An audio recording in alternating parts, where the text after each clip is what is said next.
building with 106 accessory car parking spaces and 330 bike parking spaces. The maximum number of dwelling units will be 325 and a maximum FAR of 11.5. This is item 22636, and it's in the 34th Ward. James Winter will provide the context overview and present the proposed plan. Department of Planning and Development. The applicant, West VB LLC, has submitted an application for a proposed plan development at the property generally located at 1060 West Van Buren Street to rezone the subject property from DS3 to DX7, to renovate the existing 8-story Universal Overall Company loft building, to construct 111 residential units and a new 27-story, 290-foot tall mixed-use retail and residential building with 214 dwelling units, for a total of 325 dwelling units. Approximately 1,500 square feet of retail space, 106 accessory car parking spaces, and 330 bike parking spaces.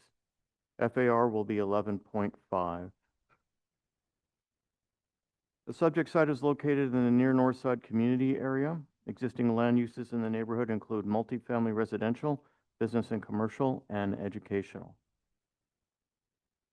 Here are views of the site showing adjacent buildings, including the existing Target store across South Aberdeen Street, and some more views of the existing site conditions at grade. Property is located on the east side of South Aberdeen Street at the corner with West Van Buren Street, lying just north of the I-290 Expressway and the UIC campus. The site is well served by public transit options, with CTA number 126 bus line stops directly in front of the building on West Van Buren and half block to the north on West Jackson, and the CTA Blue Line stop at South Racine a block and a half to the west. The site is located in the 34th Ward, and Alderman Conway's representative Steve Valenziano is here to voice the alderman's support. Here are maps of the site showing zoning designations and uses for the neighboring properties. An aerial view of the project from the north. General view of the project from the northwest looking towards the loop. An aerial view of the proposed building from the northeast. An aerial view from the northwest. There's a view of the proposed building looking south on South Aberdeen Street, with a photo at the above right showing the existing Universal Overall building. And here's a view of the proposed building entrance on South Aberdeen Street with the current street view at the above right. Now I'll turn the presentation over to Rick Whitney, the applicant's architect, who will further explain the details of the proposal. Thank you. Good morning. I'm Rick Whitney with Fitzgerald Associates Architects. We're the architects for the project. Again, the project will actually be a two-phase project. First phase is the renovation and adaptive reuse of the existing 8-story warehouse building on the site to 111 units with a small commercial lease space of 1,500 square feet on the southwest corner of the first floor. The second phase of the project will be a 27-story residential tower. It will essentially be an addition to the existing building. It contains 214 units and a 106-space parking garage. When finished, the project total will have 325 units, and of course the commercial space on the first floor of phase one. The existing building is actually the Hill Binding Company building, built in 1913 by the D.H. Byrne Company. As such, we are seeking historic tax credits for this development and for that building to renovate it. Oh, sure. Next one. Okay. Central area planning context points here. We're going to capitalize on the transit-served location of this property by limiting available parking and promoting the use of mass transit, walking, and biking in the area. The project will have 65 affordable units. All units will be located on site. And we're also proposing a public art installation on the north face of the tower building. It's a lot line condition with no openings, so we're proposing a mural that will go on that elevation. Regarding the near west side area land use plan, again, this is adaptive reuse of an existing historic building that we will retain and renovate, and a mixed-use development, which is certainly consistent with other developments in the neighborhood. Some of our West Loop design guidelines strategies we're proposing, of course, is to retain and preserve the existing historic building, integrating a new building and a new use with the existing building. The new building will be complementary, yet distinct from the existing historic building. We will be using compatible materials such as brick and glass. We will be maintaining the existing cornice line of the existing building into the new building, as you see in the elevations. We will maintain the street wall that's been established by the Hill Binding Company building into the new tower. And we'll have storefronts along the Aberdeen and the Van Buren side that will maintain visual cues and activity between the street and the building areas. Again, the materials in the new building will be compatible with the existing building and with the neighborhood, and they will be of high quality. It also includes a sculptural glass screen that goes over the parking levels, which are on the 2nd through 5th floors of the tower.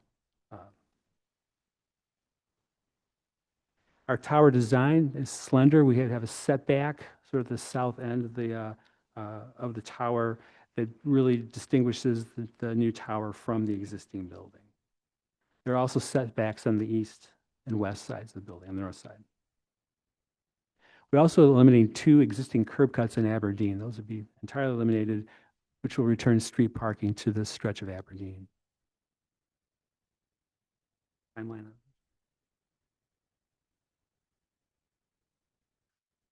So as you can see from this chart, we had our intake meeting with DPD in March of 2023. We did an Alderman's community meeting in May of 2024 and other community meetings in August of 2024. We introduced our PD application in November of 2025.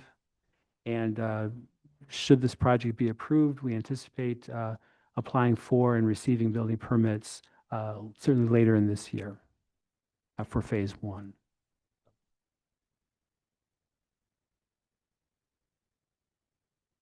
The existing site plan, as you can see here, at the north east corner of Aberdeen and Van Buren, that's the existing Hill Company binding building.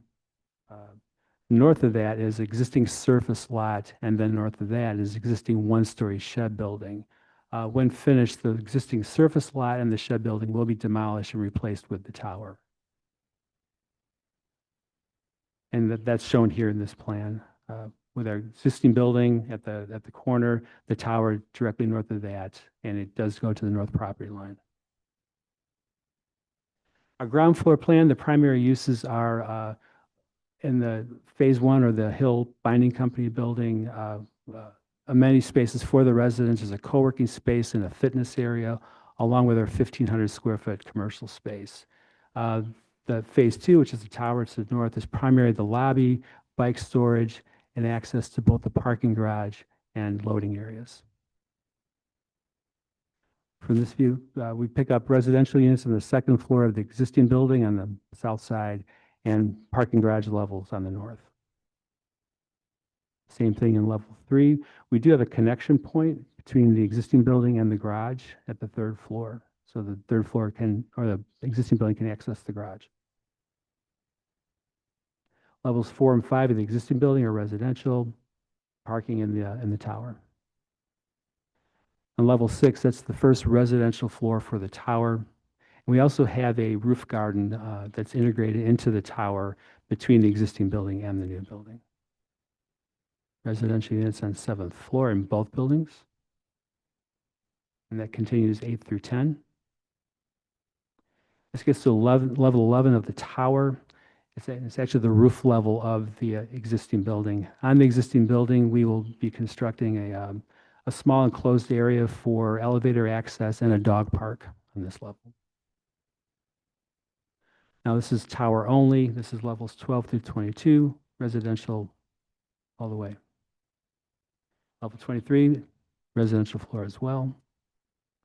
And levels 24 and 25 are the last residential floors. The unit mix has changed slightly among those floor plans. Level 26 is our amenity level, which will contain a lounge area, a party room, and a pool deck with grill stations. Amenity uses here. And a roof plan, this is the mechanical space, so mechanical equipment and elevator equipment will go in this area. Building elevations, this is from the west or the Aberdeen side. You can see where the base of the tower, we established that cornice line with the existing building. It's brick and glass, that level down. The garage screen is between levels 2 and 5, which is a mix of spandrel glass in the screen areas and opaque, or I should say, translucent glazing in the tower. It mimics the window openings of the residential floors above. The left elevation, that's the north elevation. Again, same materials as on the west side with that proposed mural on floors 1 through 6 of the tower. On the right is the south elevation, which shows the Hill Binding Company building in the foreground and the tower in the background. And finally, the elevation on the east, the Hill Binding Company building on the left. On the tower, we have parking garage, a metal screen on the parking garage levels for natural ventilation, residential windows above that, and then the tower on top of that. The building section shows the connection points between the two buildings at the first floor, at the third floor, and then at the 11th floor of the tower or the roof of the existing building. Transportation, traffic, and parking. The phase 1 entrance will be at the existing entrance of the Hill Binding Company building, which is on Van Buren. We'll maintain that entrance until phase 2 is built, where we'll build a combined entry area for both buildings. Vehicular uses will be accessed entirely from the Gladys Street, or it's actually an alley. We have loading and parking garage access there. As I mentioned, the 2 curb cuts on Aberdeen will be removed, so it's a purely pedestrian area. We're also proposing a 60-foot loading zone at the new residential entry in phase 2. A traffic study, just a few points from that. It determines certainly that we have good access to public transportation, as James mentioned earlier. There are many alternative transportation modes in this area. Removing the 2 curb cuts will, of course, increase the street parking, and the project will have minimal impact on traffic delays in this area. For our traffic demand management plan, some of the proposed measures we will include charging for the parking. Residents will be charged for use of parking in the building. Car sharing will be offered. Real-time transit information will be posted in the lobbies of both buildings, which is also one of our sustainable development policy measures. And bike sharing and bike repair and storage will also be available in both buildings. Open space in the project. Our new building entry in phase 2, we're providing a recessed entry, 15-foot deep by 41 feet wide. We're also including a roof garden on 6, a dog park on the roof of the existing building, an amenity roof deck on the tower, and then terraces and balconies throughout the building, throughout the phase 2 building as well. Urban design and building materials. As mentioned, we're proposing a vertical tower expression in the building. That combined with the setback between the 2 buildings really distinguishes the existing historic building from the new building. Exterior design and the materials proposed are consistent with other developments in the neighborhood. As I mentioned, the cornice datum line we're maintaining in the new building from the existing building. High quality materials will be used, and our parking is screened from the public way. Our sustainable development policy, we're proposing 2 routes, 1 for each building. We're required to attain 50 points for the existing building. So our strategies will include exceeding the Chicago Energy Transformation Code by 5%, providing a solar-ready roof, and 80% waste diversion, among other measures. In the tower, we'll also exceed the CETC, another solar-ready roof, Fitwell certification, will exceed the stormwater ordinance, and indoor water use reduction.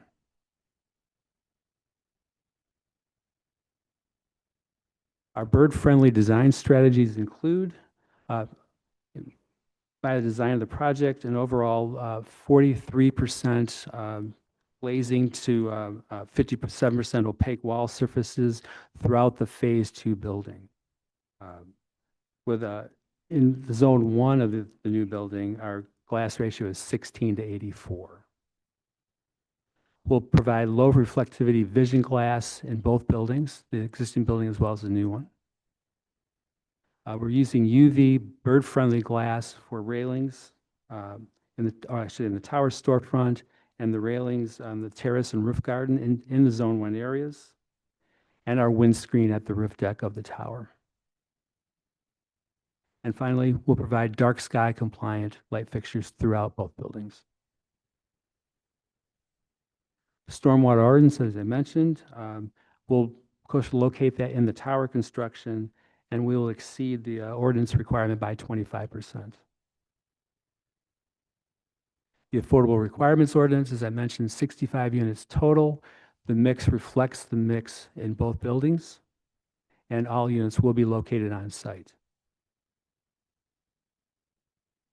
And some of our economic and community benefits include 10 to 15 full-time jobs in the new development, 200 to 500 temporary construction jobs, a 26.6 MBE WB requirement, of course, contribution to the Neighborhood Opportunity Fund, 65 affordable units, which again will be on site, and of course the preservation and the reuse of the existing historic building. Thank you, Rick. Once again, for the record, this is James Gwinner with the Department of Planning and Development. The Department of Planning and Development has reviewed the materials submitted by the applicant and has concluded that the proposal would be appropriate for the following reasons. The proposed development is in compliance with the plan development standards and guidelines. The proposal promotes economically beneficial development patterns that are compatible with the character of the existing neighborhood. Proposal is designed to reinforce desirable urban features found within the surrounding area. Proposal ensures a level of amenities appropriate to the nature and scale of the project. Project promotes safe and efficient circulation of pedestrians, cyclists, and motor vehicles, and the project is designed to promote pedestrian interest, safety, and comfort. Please refer to my staff report for further details on this project and the plans identified here today. Based on the foregoing, the zoning administrator recommends that the application for the establishment of the plan development and zoning map amendment be approved and forwarded to the City Council Committee on Zoning Landmarks and Building Standards as such. Thank you. Thank you, James. Let the record reflect that Commissioner Tillman and Commissioner Ramirez Rosa are now in attendance. And we do have 3 speakers signed up to speak on this item. The first one will be George Blakemore, who's against the proposal, followed by Annette Prince, who's for the proposal, and Mr. Butler Adams, who's also for the proposal. Good morning. MBEs, the games that being played here. The games that being played here. But that MBE that's dealing with minorities. And one of the minorities that I'm emphasizing is the blacks. How many jobs are they gonna get? Construction jobs. If, how? You said it's been approved by this body here. I want to see the detail, the guarantee that my people are working. And they're benefiting because you come into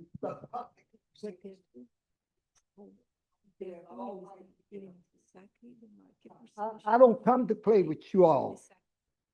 How is this going to benefit? And he said, this is a private.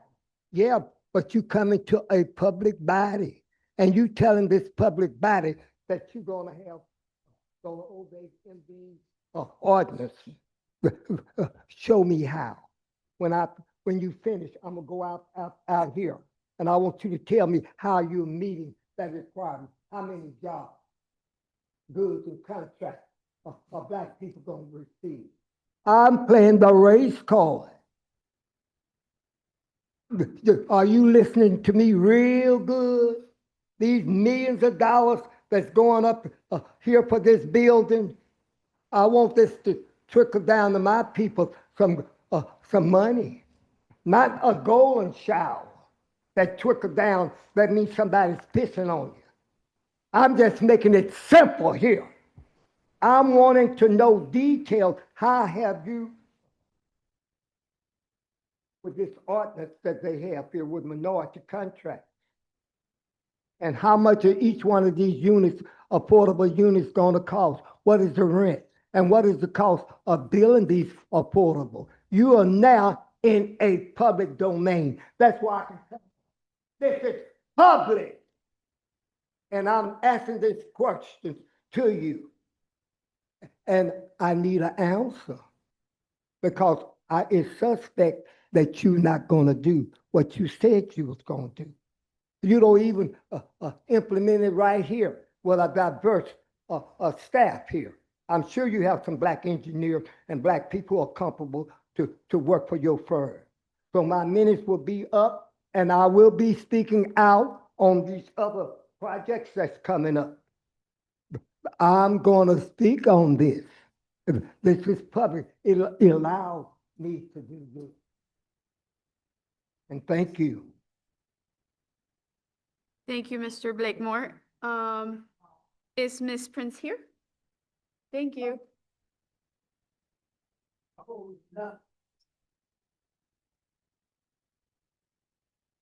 Good morning. My name is Annette Prince, and I am the Director of Chicago Bird Collision Monitors and Chair of the Bird Friendly Chicago Advocacy Collaboration. Chicago Bird Collision Monitors have documented tens of thousands of birds harmed and killed by buildings with lighting that attracts them at night and with dangerous reflective and transparent glass features. We want to extend our appreciation and support for this project's proposals to follow bird-friendly design strategies, but do so with some questions, concerns, and cautions.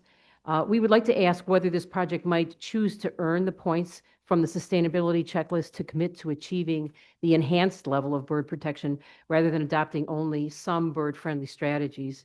Your building is in an area of the West Loop, particularly along the stretch of Van Buren from Morgan to Racine, where our project regularly has reports and recoveries of dead and gravely injured birds during spring and fall migration.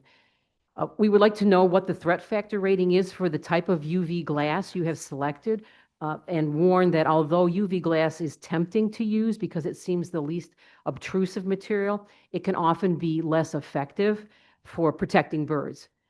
Glass with ultraviolet patterns will vary in effectiveness depending on the amount of UV light present in the environment. That means that when the UV index is low, such as under low light conditions in the early morning or evening, or if the glass is shaded, or when it's an overcast day, UV patterns will be less visible to birds. We find the highest number of birds encounter buildings and have collisions in the early morning, low light hours after they've traveled all night and are settling into the city during migration. This would be the time when the UV glass treatments would be less effective. In addition, not all birds can see in the ultraviolet spectrum. For example, while songbirds can see UV, raptors, such as owls, hawks, and falcons, and doves cannot. A case in point is a newly opened building downtown that has glass railings, window wells, and windscreens on its upper stories that have regularly resulted in multiple cases of bird death and injury, and in particular the death of an alarming number of peregrine falcons, the city's official bird. Fritted or patterned glass can be more consistent and effectively prevent bird collisions rather than UV glass. We'd be happy to consult with you about glass options that could provide a higher degree of protection for birds. Lastly, I want to mention a non-collision but bird-related issue that you should be aware of, and that is the tendency for ducks and geese to see elevated landscape amenity decks and rooftop gardens as safe and comfortable locations for nests. This results in waterfowl with babies stranded on upper stories where it would be impossible or lethal for them to drop down. Chicago Bird Collision Monitors make multiple trips to rescue bird families stranded on such rooftops, particularly the Target that's right next to your building, trying to catch these birds before they fall or pulling them up from under tiling to extract them from under the flooring that did not have adequate blocking of gaps. We also would be happy to consult with you about landscaping and management considerations to deal with.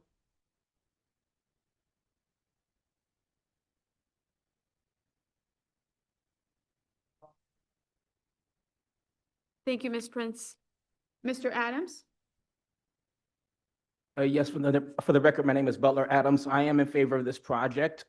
It's been nice to watch this small cluster of density kind of be constructed along the Eisenhower Expressway along Van Buren. And it's part of the West Loop, and this is just another piece that's kind of filling that plug. In terms of the architecture and design of the building, it's okay. I think it's always been kind of weird that we build a new building to look old, only to plop a modern tower on top of that. So one thing I would love to see is kind of a refreshing of the West Loop guidelines in this area, so we don't have to continue to mimic the old buildings of the area and just kind of go with something brand and new and something kind of fresh. In terms of the new addition, I hope that you are really looking at the old building next door, because one thing that we have around here is that kind of tripartite with the base, the shaft, and the capitol. On the old building, the cornice line is very, very distinct. On the new building, it seems kind of flat. So I do hope that the architects look at what you're doing with the brickwork to kind of really make it stand out. I know that Fitzgerald has done some very, very nice buildings. I watched the project at 727 Madison go up about 5-6 years ago. That's very, very nice. So in terms of this tower, I kind of feel that it's a step back architecturally, but I'm loving the fact that these holes are being plugged in the area. One thing I think that's a benefit to the area that's never kind of really published in these presentations is how much tax revenue this project is gonna generate once it's done. I'm guessing the budget's roughly 200 million. I'm not sure, but it would be nice to see how much this project actually generates in terms of tax revenue. And I would love to see those put into the presentations in the future.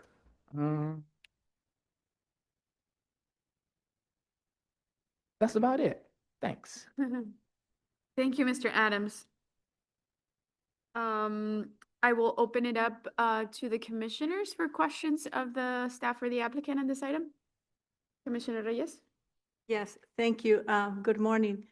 Could you provide the incomes that you're going to target with the affordable units, please? Because it was not in this chart. Thank you. For the record, my name is Bernard Citron with the law firm of Thompson Coburn. I represent the project today. We've been working with the Department of Housing to establish the rental rates for the affordable units, as noted, is 65? 65 total. 65 total, that range from studios, 1 bedrooms, 2 bedrooms, and 3 bedrooms. For studios, for instance, the rental would be $1,006, and that's in today's dollars. And at this time, when the project hasn't been completed or even started, 1 bedrooms are $1,125. 2 bedrooms and 2 baths are $1,387, and 3 bedrooms, of which there's only 1, is $1,700 a month. So we meet the standards and requirements of Department of Housing for affordable units. I will appreciate that the information is provided in writing and indicating the incomes that you're going to target more than the rent levels, Okay. because that is more important to us, and I believe that's the standard protocol. So I don't know how we missed this one. Commissioner, we'll get that through the chair from the applicant and provide it. Sorry? Get through the chair for you and provide it through the chair. Okay, so are all the units below 60% AMI, at 60% AMI? Because the rent levels don't tell me much, I'm sorry. I'm sorry that those, the only units are The rent levels, where are they, are all below 60%? What is the breakdown? I believe that there is going to be a mix to get to the weighted average of 60% AMI. My team is coming downstairs right now with a breakdown from the team, again, that will pass out, plus we will provide it through the chair. Okay, thank you. Thank you. Thank you, Commissioner. Any other questions from the commissioners? Yes. Yeah, Commissioner Villegas, and followed by Commissioner La Espada. Thank you, Madam Chair. So there's a public comment around the MBE. Have those firms been identified as it relates to M and WBE participation? They have not been identified yet because the project is not at that point of the its cycle. We have sent out the letters seeking input for, or not input, but seeking MBE, WB contractors to participate in the project. Once we get, before we go for permits, we'll have that tied out. But Have you identified the GC already? I don't think we haven't Okay. even gotten to that part yet. Okay. We're still early in the construction cycle on this Gotcha. project. Thank you, appreciate it. Thank you. Commissioner La Espada? Thank you so much. So I really think it's a beautiful project.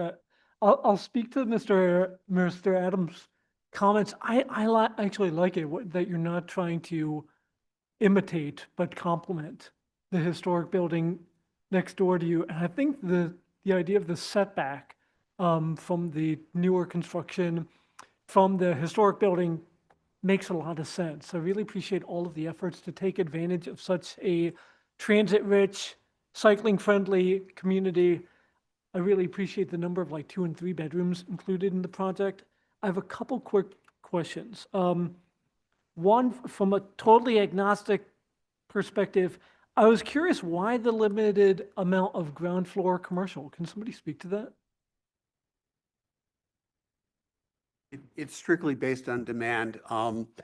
We've been finding this all over the city of Chicago, that many of the newer buildings that have been built with the commercial, you don't see a lot of uses, I hate to say this, but other than nail salons and dentists. There are blocks when we've seen like 5 dentists in a 3-block stretch in different areas, in high density areas. So we recognize that having some commercial in this property was worth it, but to do the entire or large section of the first floor, we just haven't seen the demand, and it's expensive to include it. So that's, now, I know there's areas where commercial is very, very active. You go on Armitage and it's been very, very active and more uses. But this is not generally that much of a walking area. So to do a lot more commercial would just not be financially feasible. I kind of figured I have 3 dentist offices within an 1/8 of a mile radius of my office, so I know what, that's a timely comment. I'm in the wrong business. Yeah. I should have gone to become a Would that dentist. we'd all gone to dental school. Okay, I wanted to ask if you could go, it's the ground floors, we're looking at it. How do you get, on this map, how do you get back through the hall to the bike storage? And it's a question that came up, I think, in October or November. With the increasing proliferation of like e-bikes, cargo bikes, does this accommodate for that kind of structure, or is that going to be built out at a later date?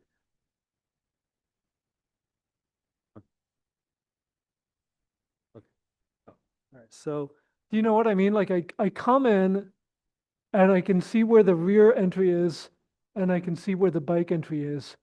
How do you get through there?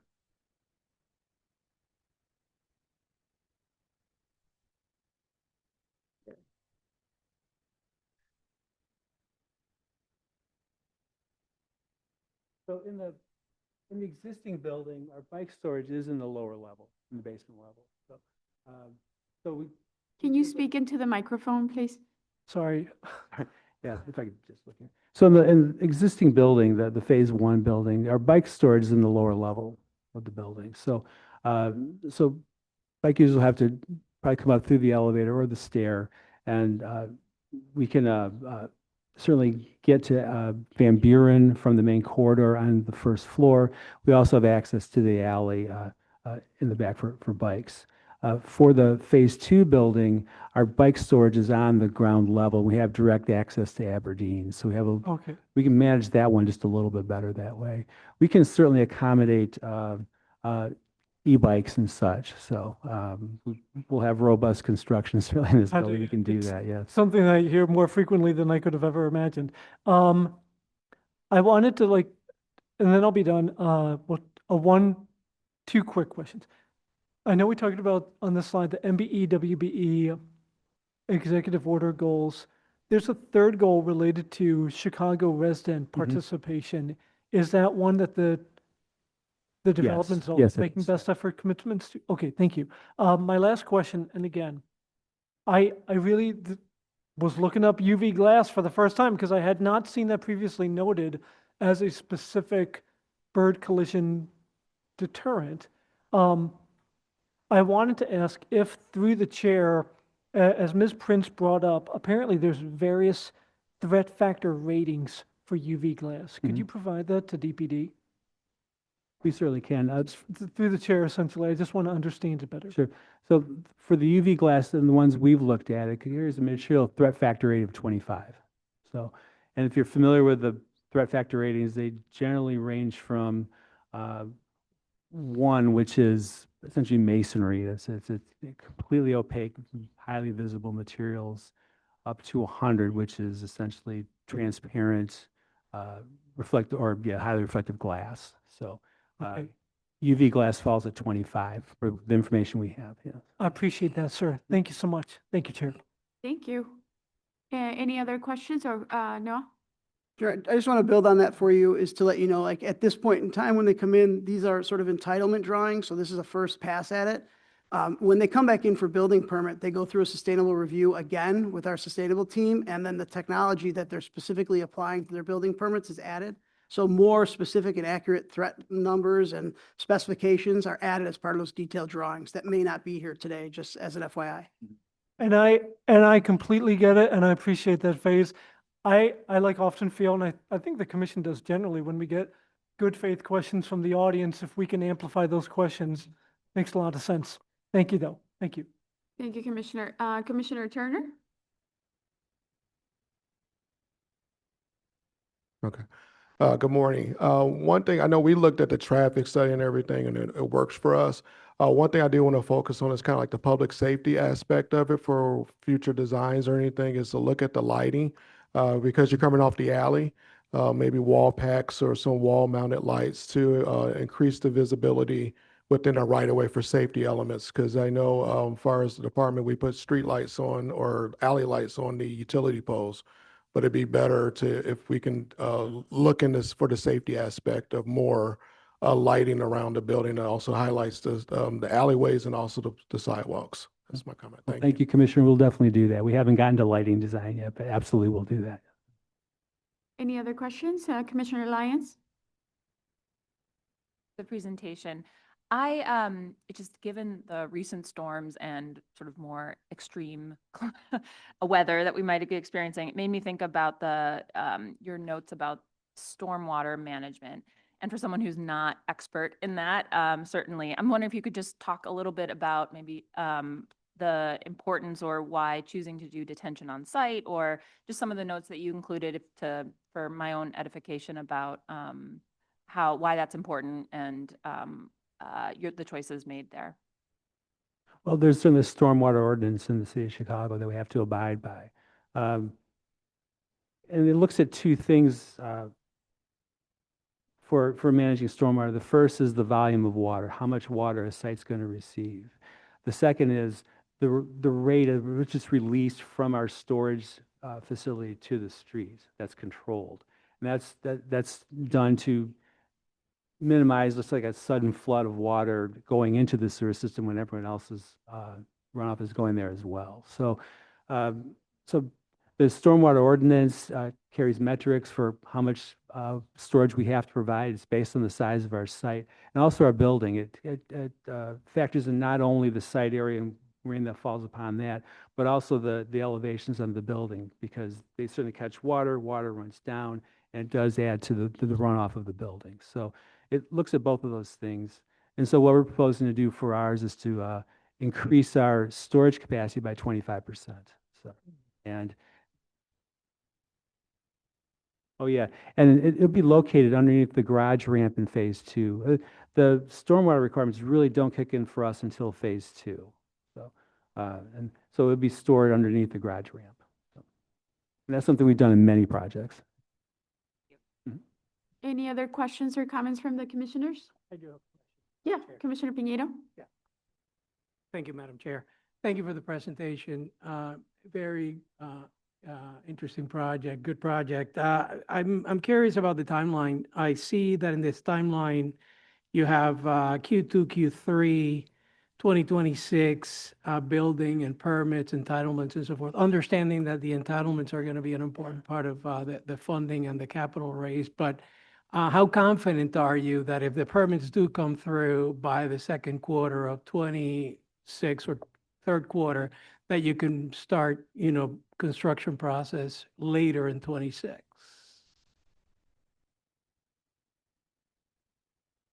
David Friedman, for the record. We are the owner, and I am the president and CEO of F&F Realty. We acquired this property a few years ago.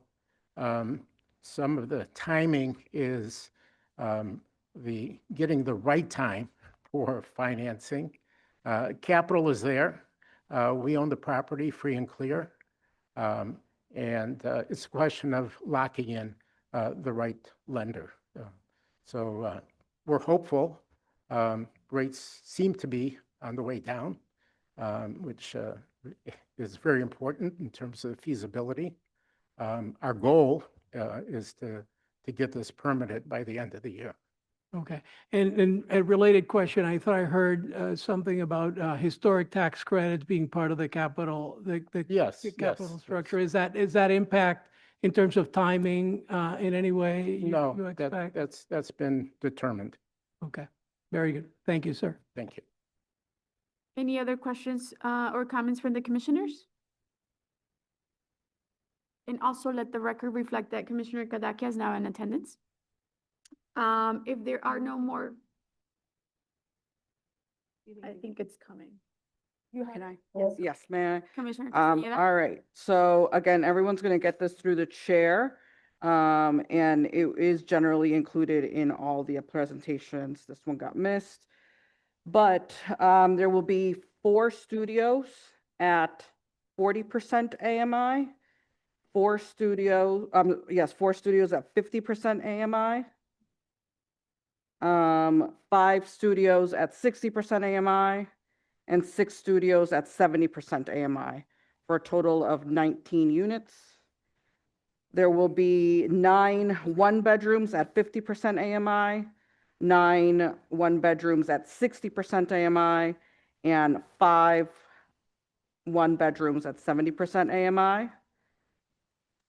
There is what they're calling a one-bed plus, and there will be 5 of those at 60% AMI, 4 of those at 70% AMI, and 3 of those at 80% AMI. And the 2-bedroom will be 3 at 50% AMI, 3 at 60% AMI, and 3 at 70% AMI. And the 3-bedroom will be at 80% AMI. Thank you. Thank you for that. Mhm. I will hand it over to Alderman Conway, who's here to make a statement on this item. Yeah, I will be, this has been incredibly detailed presentation, so I will be brief. I will merely say that this is an area on Van Buren right along the highway that myself and my office have really been trying to increase development in. And I'm very proud of this project, especially because of the adaptive reuse angle, as has been talked about. And not to mention the affordable units as well. So this has been in process since 2024. And just want to let you know that I really appreciate you all supporting it and allow me to say a few words. Thank you. Oh, I guess one thing I forgot to say. We did have a community meeting back in August of 24, and this project was incredibly well received by the community as well as by the 34th Ward globally. Thank you. Thank you, Alderman. Any questions for the Alderman from the commissioners? No? Okay. If there are no more questions, then I'll go ahead and ask for a motion on this item. Do I have a motion on proposed residential business plan development submitted by West VB LLC for the property generally located at 1060 West Van Buren Street, finding that it meets the requirements for approval? Thank you. I have a motion by Commissioner Piñeiro and a second by Commissioner Boatright. Roll call vote. Commissioner Boatright? Thank you. Commissioner Castañeda? Thank you. Commissioner Dowell? Thank you. Commissioner Flores? Yes. Commissioner Cadaquia? Thank you. Commissioner La Espada? Thank you. Commissioner Lyons? Thank you. Commissioner Murphy? Thank you, Commissioner Piñeiro. Yes. Thank you, Commissioner Reyes. Happy to say yes. Thank you. Actually, Commissioner Ramirez Rosa stepped out. Okay. Commissioner Turner. Thank you, and Commissioner Villegas.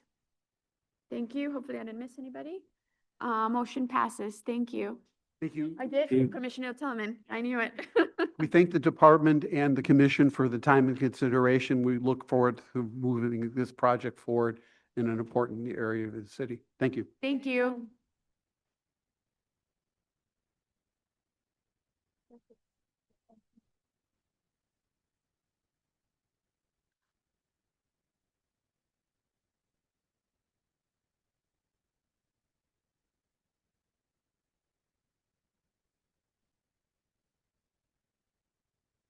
That's, yeah, that's low. Yeah. They said 1,000. No, don't.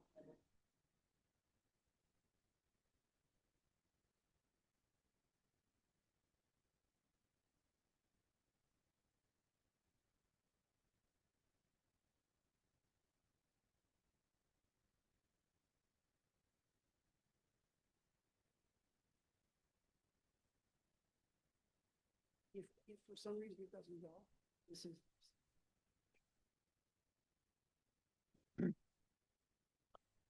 Go ahead. You want to sit, or you can stand if you want.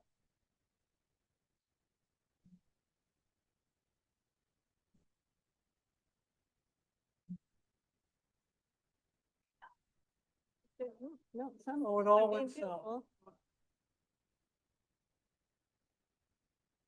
The first one, right? Yeah. Which, how many? Like 10?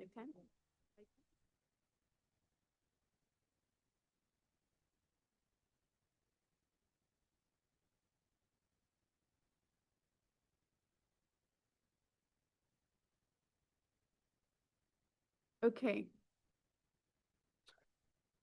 We'll keep going. The next one is a long one, so bear with me.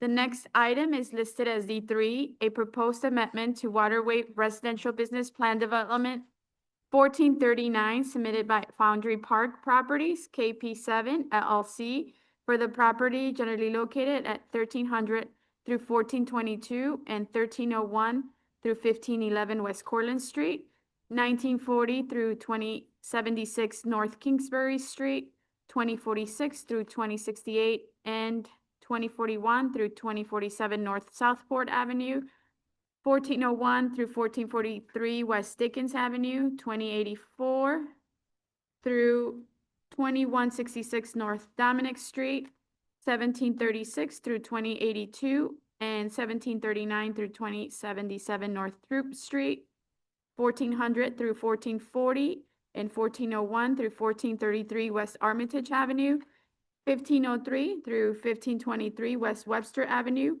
and 1801 through 1853 North Alston Avenue. The applicant proposes to amend Plan Development 1439 to change the plan of development to allow for the development of up to 3,737 dwelling units, including single-family homes, townhomes, and multifamily dwellings, approximately 350,000 square feet of office space, 420,000 square feet of retail and commercial space, 200,000 square feet of hotel uses, public parks and open space, river walks, new streets and alleys, and enclosed and below-grade parking. The maximum height for each sub-area will vary from 50 feet to 520 feet. A 0.78 FAR bonus will be utilized. The applicant proposes to divide the planned development property into sub-areas A, B, C, D, E, F, G, and H, which will have a maximum FARs of 1.4, 1.02, 5.23, 5.11, 3.45, 3.85, 6.13, and 1.92 respectively. And the overall FAR of the plan development will be 3.78. This is item 22957, and it's in the 32nd ward. Omar will provide the context overview and present the proposed plan. Thank you and good morning, Commissioners. For the record, my name is Omar Smailebegovic with the Department of Planning and Development. This proposed development is generally located in the area bound by West Dickens Avenue, North Kingsbury Street, the North Branch of the Chicago River, North Elston Avenue, and West Cortlandt Street. The applicant proposes to amend Plan Development 1439 to change the plan of development to allow for the development of up to 3,737 dwelling units, including single-family homes, townhomes, and multifamily units in mixed-use buildings containing various commercial uses with new public parks, streets and alleys, and river walks to be included. The base floor area ratio of the development will be 3.0 with a proposed 0.78 bonus pursuant to the North Branch corridor provisions of the zoning ordinance. While a portion of the site west of the Chicago River is located in the Logan Square community area, most of the site is within the Lincoln Park community area. The Lincoln Park community area has a population of approximately 67,800 people with a median age of 31.3.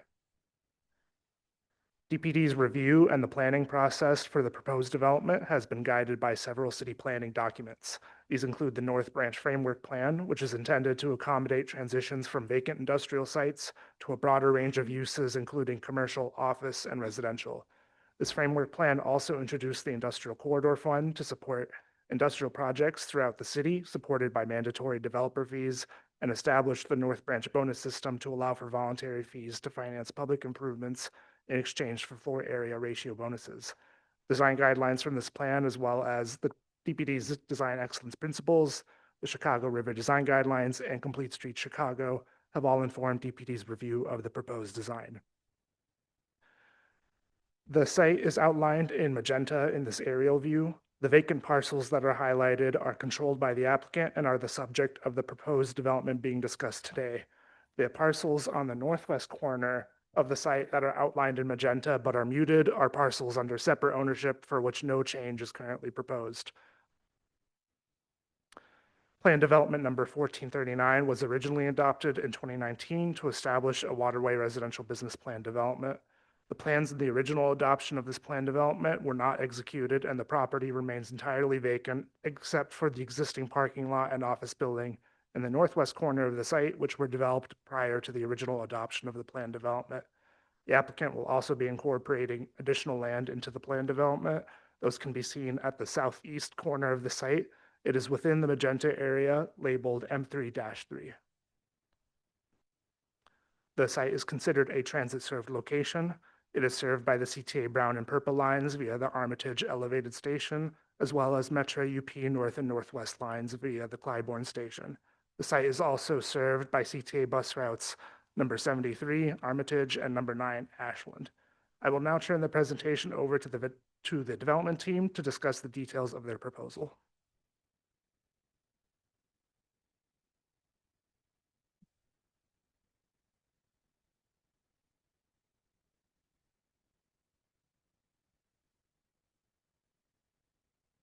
Good morning. For the record, Jim Letchinger, founder and CEO of JDL Development. We have a long presentation. We're going to try to get through it as quickly as we can and make sure we have plenty of time for questions. I do have to take a moment to thank Alderman Wagaspak, Commissioner Boatwright, Noah Safranik, Omar Smailebegovic, and the entire Department of Planning, CDOT, the Department of Housing, and every other department that has worked tirelessly to help Foundry Park get to this point today. Thank you for your leadership, your commitment to this process, and to Chicago. I appeared in front of this body for the first time in 1994. I was really young. I was intimidated and terrified. And while I still have butterflies, today I stand here with an incredible sense of pride. The opportunity to build Foundry Park, a neighborhood that is less than 2 miles from where I have lived my entire life, transcends business. It is personal. Foundry Park is more than a development. It's a connection of neighborhoods that have been detached for over a century. Foundry Park will be an open, inviting community, welcoming people to explore the parks, stores, and plazas, as well as the other great body of water in Chicago, the Chicago River. Most importantly, today is a moment for Chicago. Kane Anderson, one of the largest institutional real estate investment firms in the country, is saying yes to Chicago. Too many projects have come before you, great developments, quality firms that are shelved due to the lack of capital. We want to do our part to change the narrative. Capital is choosing Chicago, the greatest city in the country. Back to the presentation. As you can see, we are broken into multiple sub-areas, of which consisting of single-family homes, townhomes, et cetera. Sub-area D will also be later in the presentation, as we're seeking site plan approval for that area now, which is critical because this is a major subsection, a major sub-area that we intend to start construction later this year. To give you a sense, we've tried to recreate the street grid of Chicago and pay homage to the history of the site at the same time. Multiple buildings, multiple heights, varying architecture, which you'll see later. Certainly respecting the river and the Riverwalk itself, which is a major topic of discussion. Master plan context and programming, there are varying heights. We have worked with the city to appropriately locate the taller buildings at corners and in the locations where they serve the city the best, including some of the architectural references available to people traveling the river. There's another view of the same, which also gives you all the maximum heights. This is an amendment to a PD, so we were very sensitive to the previous development. This is much smaller in FAR and also in total in heights that are being presented of even our tallest building. One more view. We've broken out the sub areas. As you'll see, we have every type of housing product, from single family homes to townhomes, apartments, condos. We want to bring people back, and we want to keep people owning homes in Chicago, not just renting. We build a lot of rental apartments. It's a great product. A lot of people rent by choice. We're very committed to people buying and owning in the city of Chicago. As you can see, our central square, bounded by 4 properties, D1, D2, D3, and D4, which we'll get into more detail later. This is an open plaza. And when I say open, it is part of the walking grid of this whole entire property. No gates, is complete inclusion for the existing neighbors as well as the new neighbors. The Chicago River is a focus of this development. We'll have kayak launches. You can see Foundry Point, which is highlighted again in this slide. This is accessible from both the riverside as well as from the land side. We'll have display of public art along the Riverwalk. It's almost a half a mile of walking path that will be added to the Chicago riverfront. Here you can see some current renderings, still work in progress as we are only going for site plan approval on the first phase. And as you'll see, and as Jim Plunkard from HPA will get into later, we're trying to be contextual from an architectural standpoint with the surrounding neighborhoods. At the same time, we want to respect Chicago's famous architecture, especially along the river when you go downtown. So you will see some more modern expressions along that are highlighted at the Chicago River. Just another view, again, showing the changes in density from building to building, changes in material, changes in heights. Another shot, just a visual rendering, a decorative rendering, really expressing the importance of the riverfront and how these buildings will engage with the Riverwalk and with the river. Another view from what we hope will be an extension of the 606. And we're working with the city to include this connection across the river. We intend on creating that. We are hopeful that the 606 will actually make it all the way to our property. We believe it will. And it's an incredible, the 606 is one of the most incredible features of the city of Chicago that actually a lot of people don't even know about. So as we get into the Riverwalk, I'm going to turn it over to our Riverwalk specialist.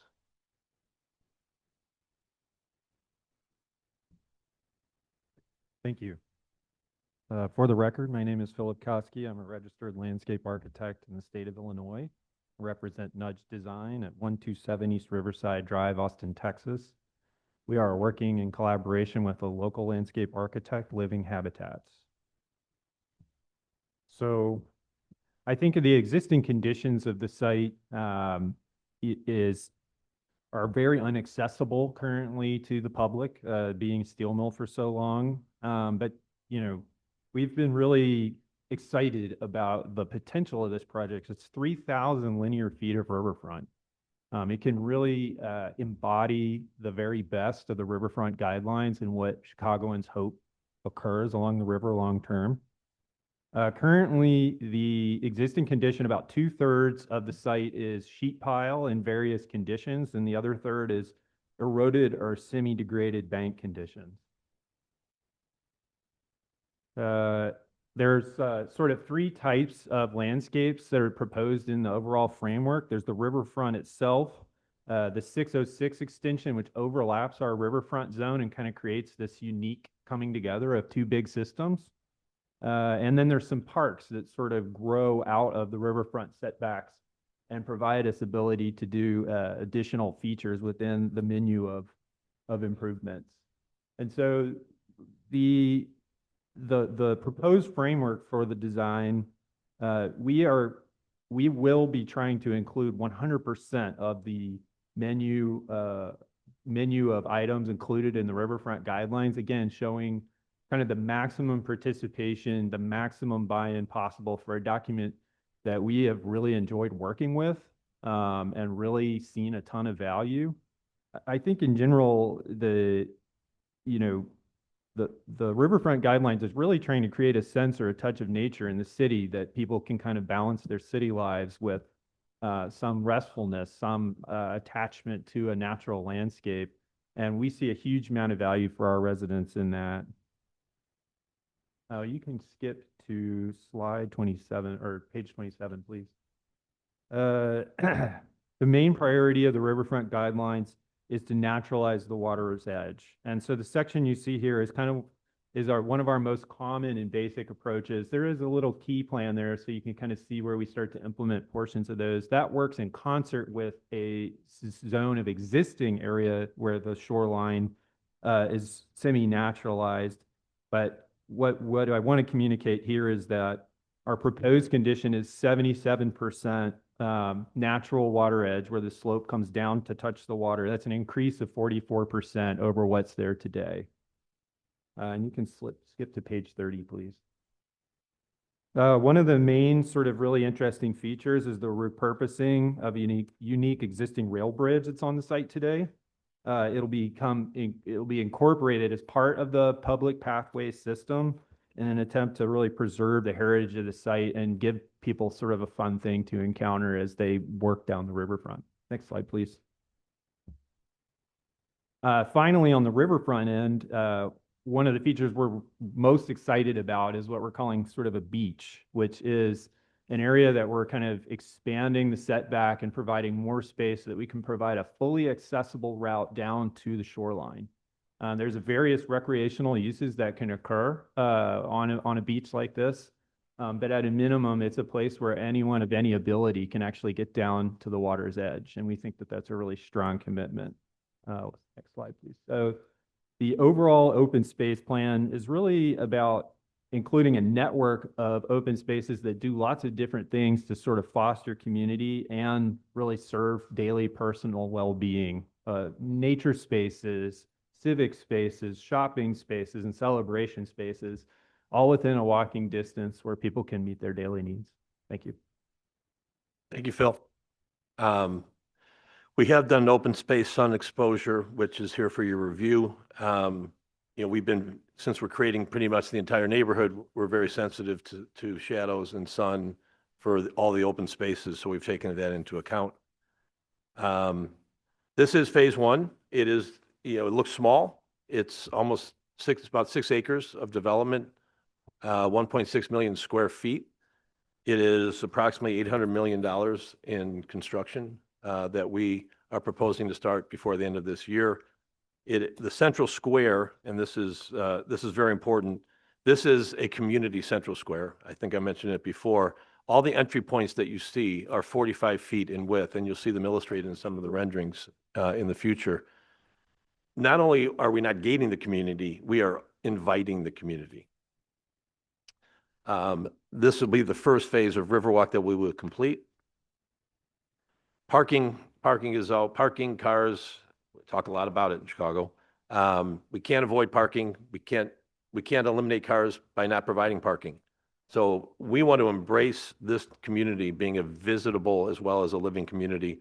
So we are creating over 300 public parking spaces that are accessible not only for retail uses, and this will be a retail community, but it's also going to be available for people that just want to come and walk around, walk the riverfront, walk Southport, visit the plaza. You don't have to come shop. We'd like you to, but you're just coming to visit. And it is actually, in order to accommodate this, we're going down 1.5, almost 2 stories below grade, so we can have 1.5 levels of parking. That was critical that this first phase does not have a parking podium at all. It is all underground parking. And here you can get a sense of what this phase looks like. The retail experience, all of the pink is retail. It's 2-sided retail.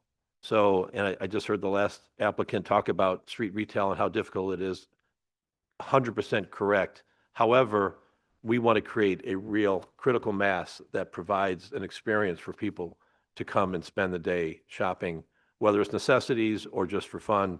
In D4, the corner in D4 will have a grocer, hopefully another opportunity, another grocer that isn't currently available in the area, creating more competition, creating more price competition, as well as new offerings.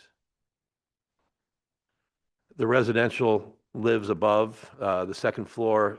On the corner of D4, there will be more commercial uses, nursery school, hopefully a dance studio, one that not to be announced yet, but we are trying to bring culture into this neighborhood as well as retail. We're going to subsidize artists and dancers and other uses in order to get them to come here. There will be a hotel, a small boutique hotel on the northern section of this property. We don't have a hotel yet. We've never done a hotel. We do think there's a need for it and a demand for it. We also think it will be another amenity driver, another reason to come visit here. While there will be amenity decks on the 2 corner buildings, the major outdoor amenity is the public amenity at the first floor. And as we continue up and we get to the roof, we will have a minimum of a 50% green roof throughout the entire project. From a context standpoint, these elevations will represent what we've shared with the community. This is intended to be a connection of Lincoln Park, Bucktown, and Wicker Park.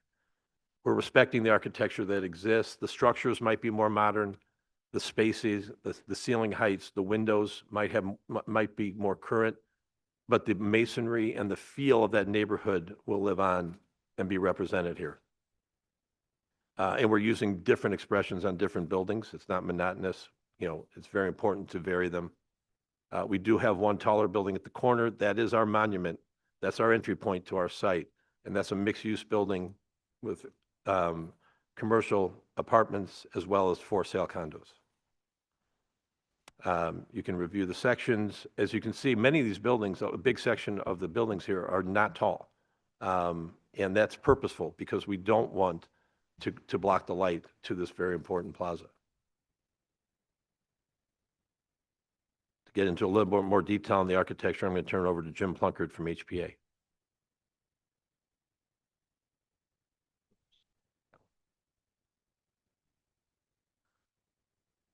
My name is Jim Plunkard. I founded HPA 40 years ago, so I echo a lot of what Jim's sentiments were. We have offices at 315 West Walton in Chicago. So 40 years ago, we were a little startup down in the basement on a little architectural firm on Wells Street under the Blue Point Oyster Bar. So I just want to also say that I can't be more excited and humbled to be working on this project in this city and with this team. Also, I need to mention that though Jim did a great job, the collaboration on this project and the timeline that we were on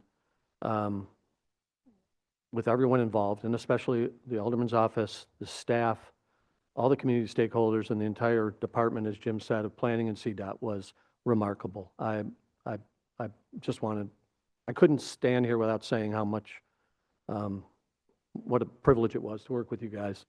The name, I just want to start, when we talk about materiality of these buildings, the name of Foundry Park itself honors the former A. Finkel and Steel Sons mill that operated over here for over a century.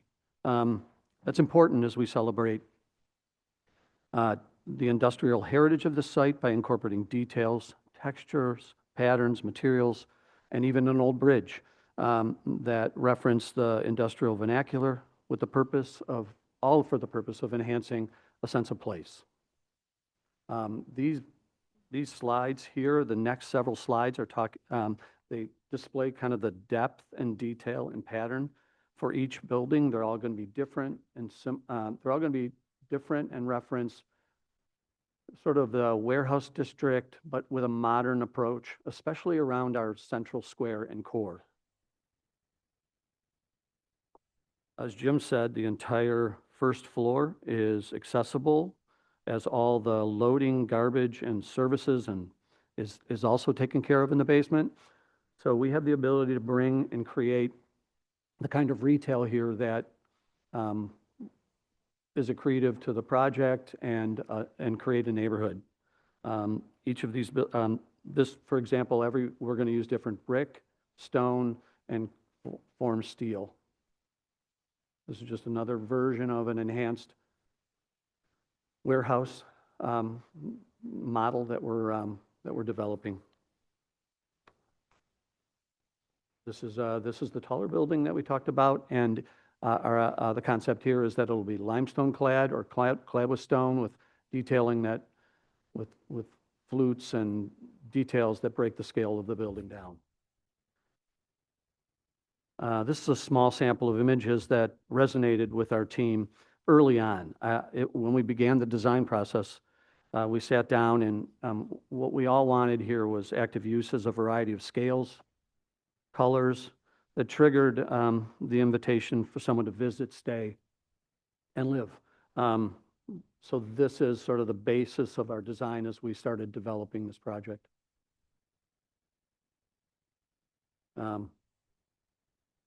Go ahead. I hope these next few slides bring to life some of the details that we've been describing here today. This is standing at the corner of Kingsbury and the new Southport, looking south. In the foreground on the left is our first of our two, the smallest of the two Flatiron buildings that we've designed. That's the Boutique Hotel. And I think you can see sort of the variation in scale, the expanded public right-of-way, the expanded planting to create something that is just inviting and walkable. This is a slide too that if you can imagine you're back to the Chicago River looking east, looking as Dominic Street meets Southport, and then what's important, and Jim talked about this briefly, is the Paseo. This is one of 5 landscaped pedestrian, essentially streets that invite you into the central square. I'll turn this over to Jim if you want to wrap this up, or no, I got this one too, Jim. Here, I'll put it through. So this is the minute you get into the square. This is 2 acres. This is our active space. This is our great lawn. This is where we have fountains and markets and programmed events. And I think really this is sort of the heart of Lincoln, or Foundry Park. Thanks, Jim. From an infrastructure standpoint, there's a lot here. I mentioned earlier trying to recreate the existing street grid, or the typical Chicago street grid. Southport is going to be the primary north-south street. It is a true P street. It was from the beginning. We determined it should be a pedestrian street. There are no curb cuts. That's extremely important as we try to create this walking environment, especially with the circulation from Southport to Cortland through the open public space, through the public plaza. So we do have, signaling. We have a number of slides on infrastructure. I'm going to run through them quickly. As you see at the bottom here, it does represent the future Bloomingdale Trail, which is going to get here, and we're going to get it across the river. We're doing it. It might be 2 years, it might be 5 years, but it's coming and it's going to be here. More circulation. And again, as Jim mentioned, all of our trash, all of our loading for D1 is going to be underground. So there'll be 4 curb cuts on Kingsbury. Those are the primary curb cuts on the entire property. We understand people are going to drive. You can't stop it. So we want to put cars where they belong, try to limit traffic. Traffic is what we have a traffic study. I'm sure you've all read it. Traffic's not great here. Going east-west in the city of Chicago is not great. If we can give enough reasons for people to stop here and not go any further, that would be great. Maybe they're not driving as much or they're walking. We're adding new signals. We've worked diligently with CDOT on the design of the roads, of course, including bike-friendly pathways in all directions, protected bike lanes, very well demarcated. It's much better when we can design it from the start of a street than trying to recreate it later. So we've had that opportunity. CDOT's been very diligent in how we design these streets, and they will be hopefully something that we look forward to all new streets becoming. The urban design, Jim mentioned it. We're not trying to change the architecture of Chicago. Why would we do that? The Chicago architecture is incredible. We're focused on the pedestrian experience, curating the retail spaces, the varying facades. It's not going to be, how many buildings exist in Chicago, including ones that we've built, where you end up with a commercial space on the first floor. Somebody fills it. Maybe it's a restaurant. Maybe it's a salon or a nail spa. But we are going to create spaces that are enticing to national retailers as well as local retailers. And again, just like with the artists and the other civic uses, we are going, if necessary, to subsidize a local retail user if they want to come here. They struggle. It's tough. It's tough to be a small retailer. We have the wherewithal, we have the density to make it work and make them successful. The timeline, as we mentioned in my opening comments, the timeline is remarkable. We began April 2025. To say that we began is really probably not true. We had some cursory conversations. We began in earnest in July, and here we are in January with a almost 30-acre development. So, again, I want to commend the city and their process.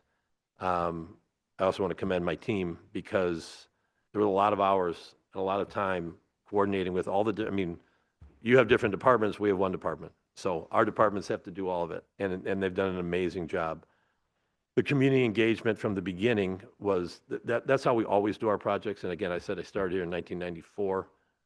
We've had a lot of great success getting buildings, large and small, approved, and we do it because we do the work at the ground. We met with not only the neighborhood groups, which you can see listed here, we met with the neighbors. We, of course, immediately, before we did anything, we sat down with the aldermen to make sure our visions were aligned. And we sat down with the Department of Planning to make sure our visions were aligned. Because we have to work together. We had great buy-in from everybody. The whole presentation was, I think, what everybody was looking for.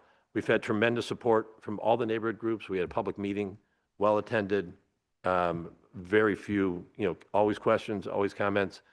I'm sure you're going to hear it today. Traffic, traffic, traffic. We're doing our part on our site to improve traffic. There are other issues that are in the neighborhood. One of the things that was really important for us is to commit to what we can deliver. And the cities understood that. We're all going to work together to continue to improve things. We're hopeful that we get approval today in January and are in the ground by October of this year on our first phase. And I know the question always comes up, and I respect the question, and I've been here and had to fumble through it. Well, do you have the financing? We are ready to build this. We have the capital. We have a capital commitment. When Kane Anderson said they wanted to buy this property with JDL, I said, I can buy the property without you. I need you to build it. And they committed, and they've been working hand in hand with us. And it's really a great testament to the city, because we all know it's been tough. So we're really excited that we're at a phase where I can look at you and say, we're building. Of course, we are going for the 100, we're going to achieve 100 points under the Chicago Sustainable Development Policy. We've provided a traffic study. It's been, fully vetted with CDOT and reviewed and modified, additional things added, et cetera. Stormwater management, we have a unique program here because of the river. So we're not going to put any burden on the existing stormwater sewer system. We're going to be able to take all of our stormwater and feed it into the river. It requires a lot of additional engineering, but it's a great resolution for stormwater, especially in a neighborhood that I know has suffered from flooding. And, to go in and redo all the infrastructure would be extremely expensive and difficult. Therefore, we want to take some of that burden off of the city. We've worked diligently with the Department of Housing to craft an affordable housing, an affordable requirement, an affordable program. It meets 100% the letter of the ordinance. We've asked for no waivers. We've asked for no modifications. We have blended on-site, off-site, and pay in lieu, because all of those are important. With almost 3,700 potential units here, we're talking about helping more than 700, providing almost 700 affordable units in different forms in a neighborhood which is truly void of a lot of affordable housing. And we do have the matrix is in your package. It does list the AMI. It does list the rent per unit, et cetera. So it's all there. It's all visible. There are a lot of economic benefits to this program for the city of Chicago. The industrial corridor conversion fee of over $18 million will need to be paid by us. We are going above the 3.0 FAR, which results in almost $12.7 million of additional bonus fee. The real estate tax revenue currently on this property, which is a massive property, is $1.5 million. In 2031, we expect to be generating over $30 million, and by 2041, $69 million a year in new tax revenue.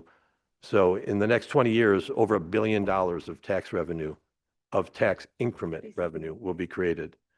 With the phasing of the project, there will be an ongoing use of 600 to 800 construction jobs. So that's many, many years of construction jobs. More importantly, because of the different uses, because of the commercial uses, over 2,500 permanent jobs are expected on this property, which I've done a lot of big buildings. I've never been anywhere near that sort of a number, and it's 2,500 jobs is a lot in the city of Chicago. So we're very excited to deliver that.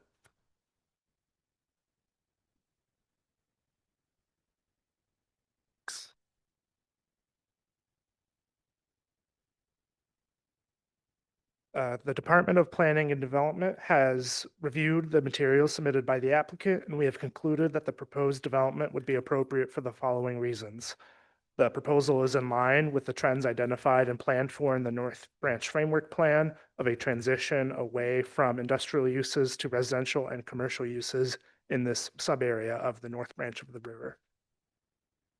The proposal conforms to the urban design and pedestrian standards of the Chicago zoning ordinance and promotes the safe and efficient circulation of pedestrians, cyclists, and motor vehicles while minimizing the adverse impact of off-street parking areas. The proposal provides an appropriate amount of inviting, usable, and accessible parks and enhances the recreational value and environmental quality of the North Branch of the Chicago River. And the proposed development is compatible with the character of the surrounding area in terms of uses, density, and building scale. The project has also been reviewed and approved by the Chicago Department of Transportation, the Mayor's Office for People with Disabilities, and the Fire Department, and the Stormwater Department.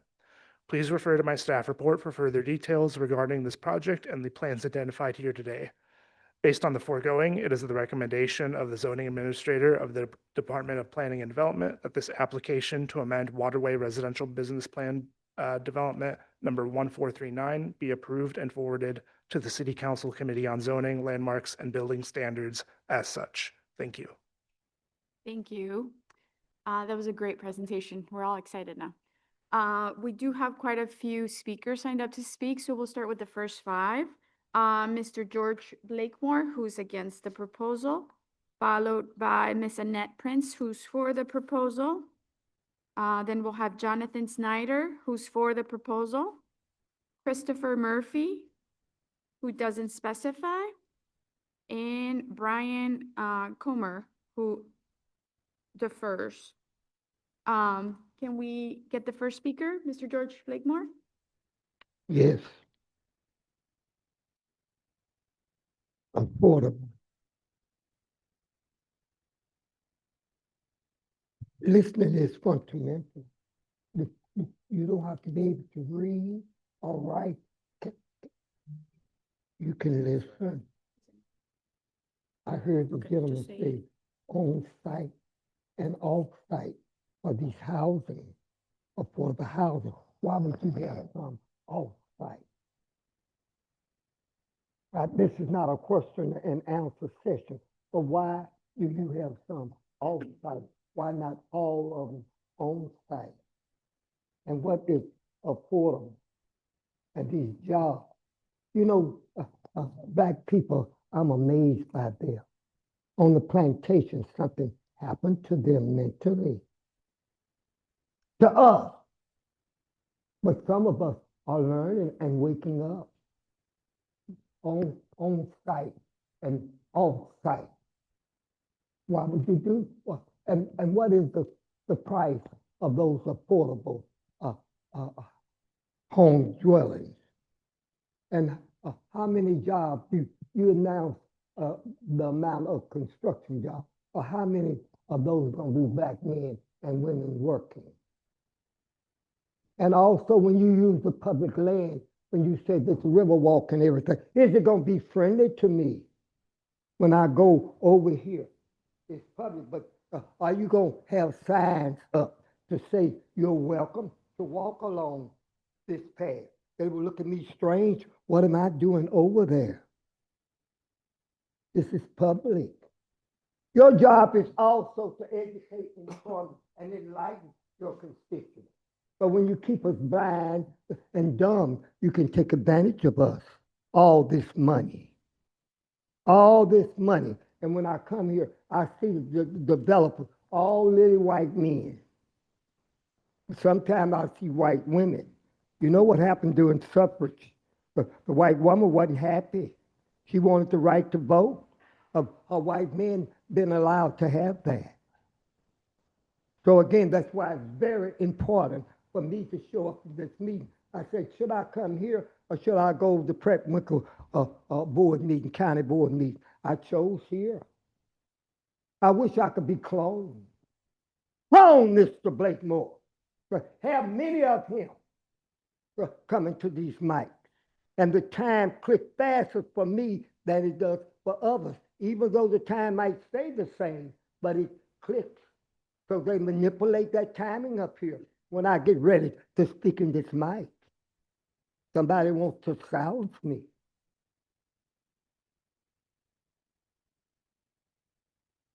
Ms. Annette Prince?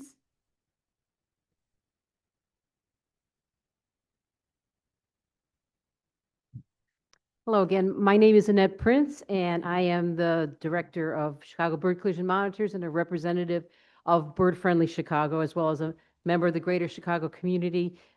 We want to congratulate the Foundry Park Properties Development for selecting enhanced bird-friendly design measures for their project. All areas along the Chicago River are critical habitat for resident and migratory birds that are critical to the healthy local and global environment that we all rely on.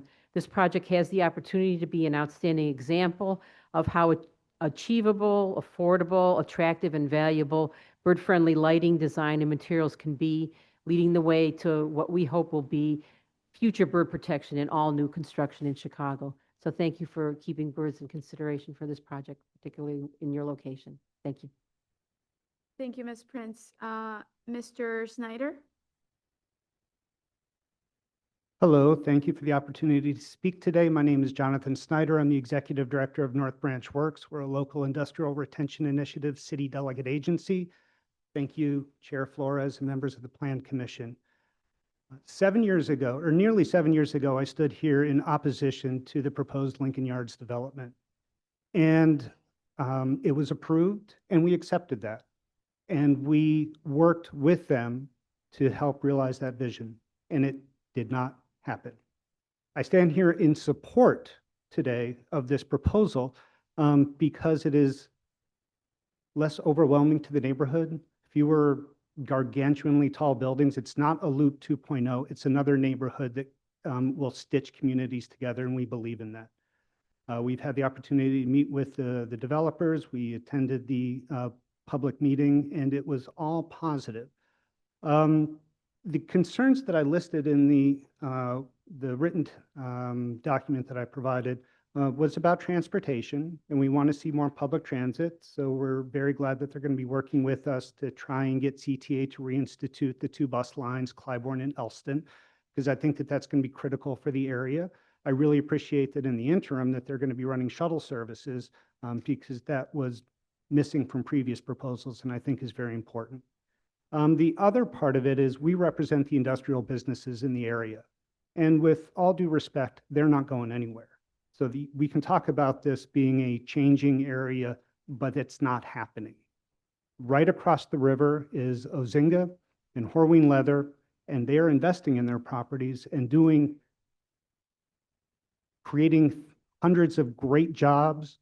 Ozinga is going to be perhaps helping to build this project. And we are very grateful that the developers understand the context of the area and will be good neighbors to their industrial, be good neighbors. Lastly, I would like to call upon the Plan Commission and the city to do a couple of things. One, the entire underpinning of this area, the North Branch Framework Plan, references a U.S. equities report on PMDs, and it is listed as draft, and it has been for 13 years, and it's missing pages, you can look it up online, pages 19 through 37 are missing. And I would love to see them. After 13 years, it's about time. So I call upon the city to release that study. 2, we are not listed as a receiving corridor for those North Branch dollars. And I would like to see the city change that. Lastly, I would like to see the city adopt a comprehensive industrial policy that supports those existing businesses, but also protects residents. Thank you. Thank you, Mr. Snyder. Mr. Murphy is next.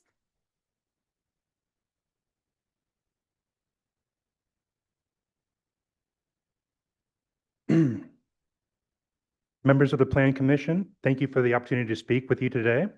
My name is Christopher Lewis Murphy, and I live in the 32nd Ward. I'm a server at the Blackstone Hotel and a proud member of Unite Here Local 1.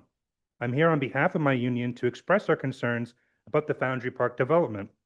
I moved to Chicago to write and perform comedy, but for most of us, comedy doesn't pay the bills. That means I've worked a lot of terrible hospitality jobs in my life. In some kitchens, I faced verbal and even physical abuse, bad pay, and no benefits. I'm working my first union hospitality job, and I can feel the difference in all sorts of ways.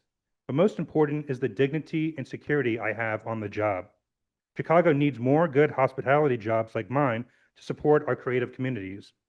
Foundry Park calls for 200,000 square feet of hospitality space, including an 11-story hotel. Cranes reported last month that the city was negotiating a redevelopment agreement for Foundry Park. Neither the city nor the developer has indicated that there will be a path to good hospitality jobs in the new redevelopment agreement. That's not right. I'm here to say no TIF for the Foundry Park project without a path to good hospitality jobs. Thank you. Thank you. Mr. Comer is next.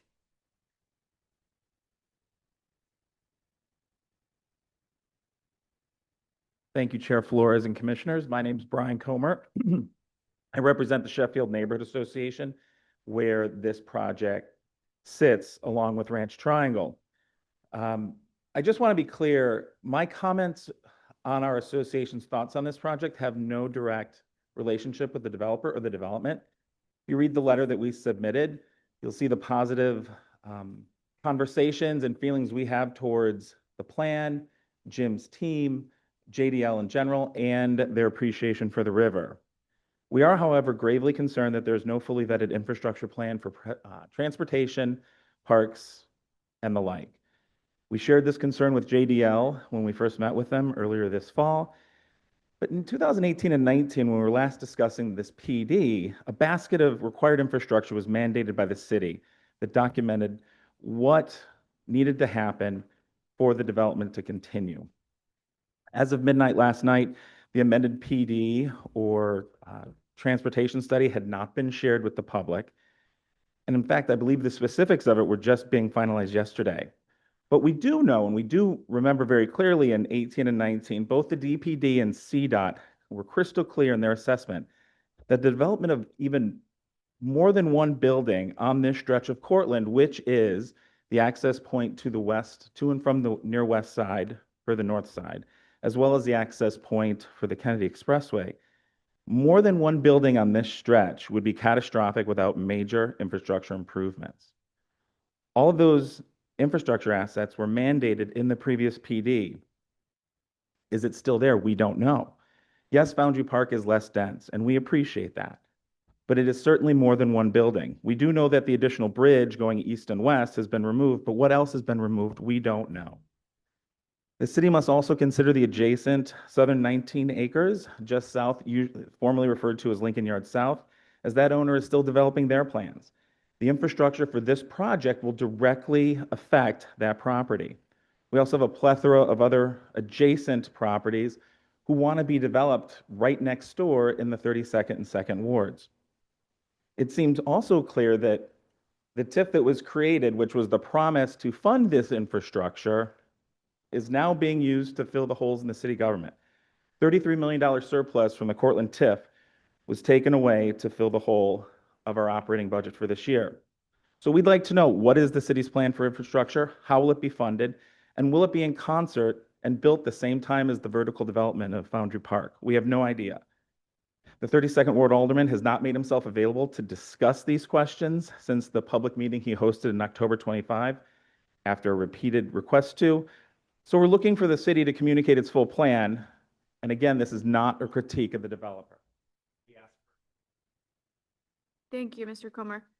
Next, we have Lucas Oates, who doesn't specify if he's for or against. Then we have John Feld, who's for the proposal. Nancy Tassoni, who's for the proposal. Amy Heldman, who's for the proposal. And lastly, we have Mr. Butler Adams, who's also for the proposal. Good morning, members of the Plan Commission. Thank you for the opportunity to speak today. My name is Lucas Oates. I live in the 32nd Ward. I'm a doorman at the Parma House Hilton, and I'm a proud member of our union, Unite Here Local 1. I'm here on behalf to express my concerns about this project, Foundry Park. When I heard about the new Foundry Park development, I thought it could be great to have a new hotel walking distance from my home. But then I heard that the developer is negotiating a redevelopment agreement with the city, but there's no commitment to good hospitality jobs for workers like me, and that is wrong. I'm really proud to be part of Chicago's world-class hospitality industry. I love being the first face that people see when they visit my city. I think it sends a bad message to workers and visitors of the city that the city of Chicago gives money to hospitality projects and lets them pay the workers minimum wage. If Foundry Park receives any TIF money, it needs to create the world-class jobs our neighborhood deserves. Thank you. Thank you. Next, we have John Feld.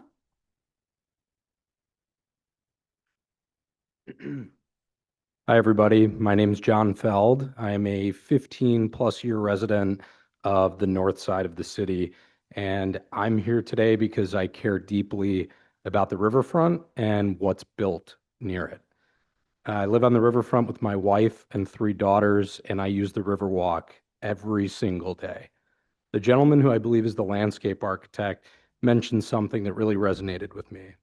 He said that the Riverwalk serves as a natural refuge from city life and as an anchor for residents to balance urban living with nature. The truth is, this is a really important piece of real estate in the city of Chicago. It sorely needs to be reactivated and redeveloped, and it has needed to be for a very long time. The city needs more housing, and it needs more varied types of housing. Given the history of this site, including most recently, to have a deeply respected local developer and project team that have stepped in with the actual capabilities to get this project built right now in a challenging market with a thoughtful and appropriate project design that, from my understanding, has less of a burden on the taxpayers, is really just a huge win all around for the city and for all of us as taxpayers. The configuration of the project feels much more practical now.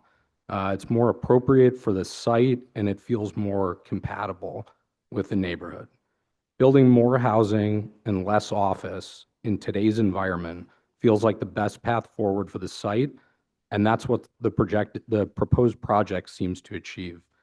The truth is, there isn't an endless roster of local developers in Chicago that are deeply respected, have a great track record, and are willing and able to execute on a large-scale urban redevelopment and reuse project like this, especially at times when it might be tremendously challenging, unpopular, and considerably risky both financially and reputationally. We're fortunate to have JDL in Chicago and as a steward of this important piece of real estate. JDL's project is mindful of everything that's important to the city, us as taxpayers, the neighborhood, and its residents. This really would be a tremendous outcome for the site, and I would look forward to using the Riverwalk with my family. I'm very much in favor of the project. Thank you. Thank you, Mr. Feld. Next, we have Ms. Nancy Tassone. Hello. I think I'm the only one who didn't write anything down. I'm here in huge favor of the project, not only as a mom who has raised and finished raising 3 kids in the city. I've been a renter, I've been a homeowner, and I just love the city more than anywhere in the country. We need this project to happen, and no one else can get it done better than JDL Development. Jim is a lifelong resident of Chicago and has done so many great projects for the city. What comes to mind too is somewhere, Columbia Place, which was nothing and is now 20 years later, such a highly desirable place to live, for families who want school districts, for, people who are renting and all of the above. Foundry Park combines everything that the city needs. We are desperate for open space, this kind of commercial space. It's such a time where we need to bring everyone together and the community together. People are flocking back to Chicago if they've left and are just desperately seeking a sense of community like this. So I just want to vote hugely in favor for it, and I hope to see it go through. I think it'll be great for the city. Thank you.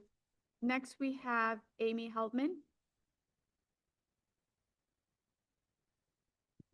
Hello, my name is Amy Heldman. I'm a planner at Friends of the Chicago River, and on behalf of the board staff and 46,000 members, volunteers, and online advocates of Friends of the Chicago River, I'm here to share our comments on Foundry Park.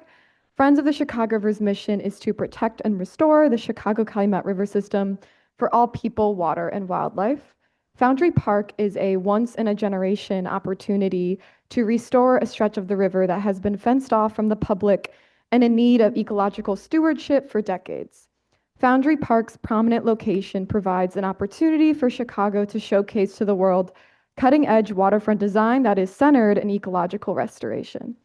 At this conceptual stage, it is clear that the Foundry Park team has thoughtfully reviewed and interpreted the vision of the Chicago River Design Guidelines through their river edge concepts. The landscape drawings illustrate a forward-thinking approach to the riverfront through the use of things like naturally sloped river edges, the reduction of sheet pile walls to re-engage the land and the water, and provide aquatic and riparian habitats essential to supporting river wildlife, including many species of fish, beavers, great blue herons that already inhabit this area. It also includes creative nature-based stormwater management practices that capture and filter runoff before it enters the river, and can even replace, at a micro scale, lost river wetland ecosystems. It also includes multi-layered vegetation with a diverse mix of native trees, shrubs, and plants that can create the dense habitat that river wildlife need to thrive. It also has trail connectivity and expanded river edge access that will welcome people back to this unique stretch of the North Branch of the Chicago River, most notably the River Edge Beach, which sets a new standard for direct interaction with the river as paddling and on-the-water recreation and future Chicago River swims can continue, which, as Chicago Mayor Brandon Johnson said last September, not only creates a recreational space for residents and visitors, but also puts us on the map along with other global destinations where open water swims can become part of city culture. As the master plan advances to the next phases of implementation, we strongly encourage all project partners to continue adopting the full realization of these innovative river-friendly concepts to set a new benchmark for private development that restores the river and reconnects people to the water and supports a more resilient future for our city. And we welcome the opportunity to remain engaged as the project moves forward to helping ensue that this site thrives for the Chicago community, local wildlife, and the broader connected river system. Thank you. Lastly, we have Mr. Butler Adams.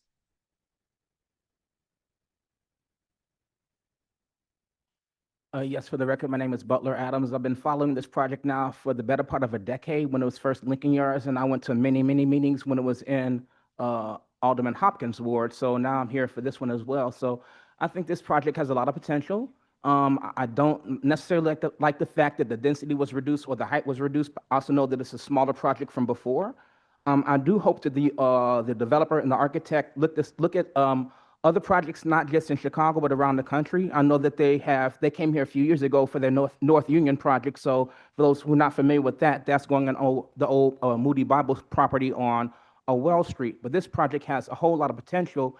I hope there are continued upgrades in terms of the architecture. Looking at some of the watercolor renderings, it comes off as very 1990s postmodern in terms of the architecture. No, not trying to create new architecture, but we want to enhance what we have and be visionaries for the future. I just got back from New York City a few days ago. I don't know if any of you all have walked the High Line, but with the creation of the High Line, that spurred so much development along that walkway in that elevated park. A lot of great brand new buildings. So I would like for you all to look at that, see how that progressed.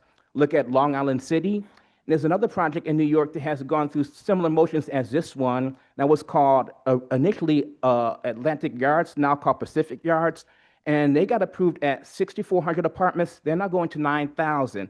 They got approved at 620 feet. They're not going to 775. So reductions aren't necessarily the best way to go, but I understand that you're trying to be sensitive to the neighborhood and the neighbors as well. But I'm 5'4".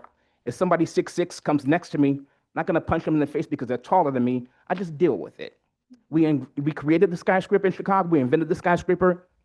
Deal with it. We have tall buildings here. Deal with it. As someone who gives tours on the river, we don't come this far north. Give me something to talk about. I want to come this far north. Give me something to look at and to talk about. Give me some weeping willows in terms of your landscaping. Not everything has to be contextual. You're not building 19th century townhomes. You're not building factories. It's 2026. Let's look forward. Let's move forward. And I hope that as this project progresses, it may go a little bit taller.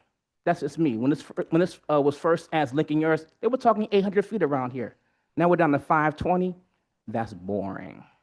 Give me more. That's all I want. Thanks. Thank you, Mr. Adams. I know there's a lot to talk about on this item, so I'll open it up to the commissioners if there's any comments or questions. Who wants to start? You want to start? Commissioner Boatwright? Yeah, I just want to start by just saying how excited I am to see this project move forward. This was presented at Plan Commission January of 2019. So here we are 7 years later, 2026, with a very different scale, a different project, a project that is financeable, a project that's going to move forward. And to speak to some of the concerns around infrastructure, a project that looks very different. And as a result of the different scale and scope, the infrastructure will look different. I know that there were some concerns around infrastructure from previous plans, and I just want to just acknowledge and just state for the record that infrastructure doesn't drive the development scale and scope drives the infrastructure needs. And so it should look different because the plan looks different.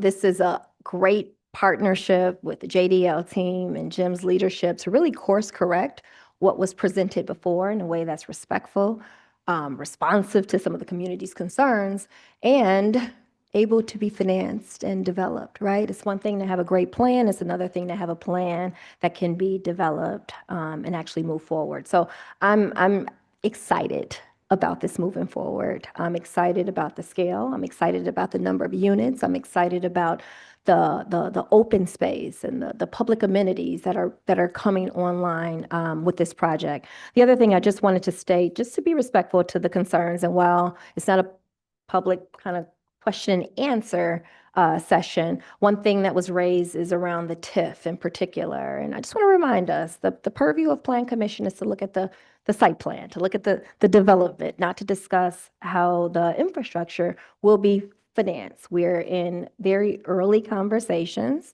early-ish conversations with the development team about the incentives that may be available to help to address some of the infrastructure commitments and needs for the site. So I just wanted to state that, just so we're fully clear, Plan Commission's purview is a little different than discussing the financing structure for the infrastructure that will follow. But again, just want to say to Jim and the team, it's just been a pleasure to work with you all. You all's innovation, you all's forward thinking, your willingness not to play small, but really think about what's appropriate for this site, and to just drive this thing forward. We're excited and eager to get shovels in the grounds and the cranes in the sky for this phase. Thank you. Commissioner Turner?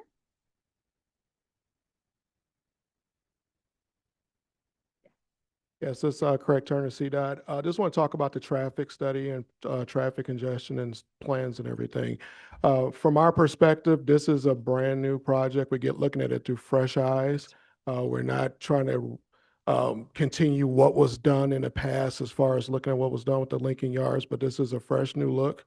It's a different land usage and different, traffic patterns that's been evaluated. So we're looking at it from a fresh eyes to see how it integrates with the community and how it's going to flow. With the east-west traffic, which is a huge concern of the past, with the Kennedy Expressway major project going through. That's done now. So now this here has give us more, give us a different look to see how everything is going to flow in that area. So I just want to go on the record as saying that this here is a new project and that we're looking at it through a fresh lens. Thank you. Thank you, Commissioner. Commissioner La Spada, followed by Commissioner Piñeiro. Thank you so much. I really appreciate the presentation. Without relitigating the past, I remember being in a lot of meetings on this site 8 years ago, and I was saying to Alderman Wagasback how the presentation, the development before us speaks to a lot of questions and concerns that were raised during that period. I really appreciate how the density, the massing, the height has been adjusted in what we're looking at right now. I appreciate the range of affordability that we see in the process, particularly the additional information that NOAA had passed on to the committee. I will say in particular, Philip, the riverfront work here, I think we saw 77% naturalized riverfront here. It really impresses and inspires me. I will say truly, I feel like this sets a standard and a precedent for what we should be and will be looking for moving forward. I try to not speak too much of my own experience, and y'all can tell me if I do, but as someone, for the last 2 years, I've been going to the Peggy Notebart Nature Museum with my daughter. We look at these exhibits on a weekly basis to have an opportunity in the future to get off the 73 bus with her at Southport, to walk along here and say, this is what we were learning about in the museum. When we talk about a naturalized ecological riverfront, this is literally what we're talking about it inspires me really deeply, and I wanted to call that out specifically. So thank you for that. I had two quick questions. I wondered if somebody could review with us again the entry and exit points for the below-grade parking. Could we go to that slide? It looked like it was off of Kingsbury. Is that accurate? That's correct. Okay, Those are the only driveway curb cuts on the property. that's fantastic. That's great transportation planning. I really appreciate that. I wanted to ask about, and you might have shown this, because we don't even need to talk about, man, what you don't need to talk about are the 20 points for enhanced bird-friendly design, particularly for a riverfront location, exactly what we should be seeing from this location. I really want to applaud that and call that out as well. I wanted to ask about the 2017 executive order around MBE-WBE Chicago resident commitments. Can you tell me about like plans to incorporate those goals? Of course, we actually didn't put it in the slide because it's perfunctory. 26 and 6 is standard for us. We've met it. We've been doing it now for the last 6 years. We actually have other programs that we've instituted in our other PDs. We purposely didn't include it in the PD because we were hoping it would have a little, maybe it would actually find its way into all PDs. It didn't. We're still going to have, we have voluntary programs that we subject all of our subcontractors to, where they must contribute and hire from local sources. They must contribute to schooling and education for young people to have the opportunity to join the unions. And that's a program we're always going to continue, even if it's not in a PD. That's fantastic. It really is. And then I'll turn my last question backwards to my colleague at CDOT. So I know we looked at on here enhanced, it says enhanced streetscape enhancements, particularly on Cortland. Do we have a sense of what that's looking like, or can you provide that prior to it going to zoning committee? We probably utilize all the complete streets elements as far as like the bump outs and everything, as far as to make sure it's safe for all users of the public way. So those are elements that we're probably going to probably be instituted along that way, but we're still in development on those. If there's a draft of what we're thinking about, particularly for Cortland, particularly from Elston to Clybourne, would you mind forwarding that on? Sure. Thank you, sir. There are street sections available. Uh, There are street sections available to review. Brilliant. Thank you, sir. We have worked closely with CDOT in order to make sure they meet the standard. I really appreciate that. Thank you. Thank you, Chair. Commissioner Piñeiro, followed by Commissioner Villegas. Thank you, and thank you for the presentation. Thank you for the presentation.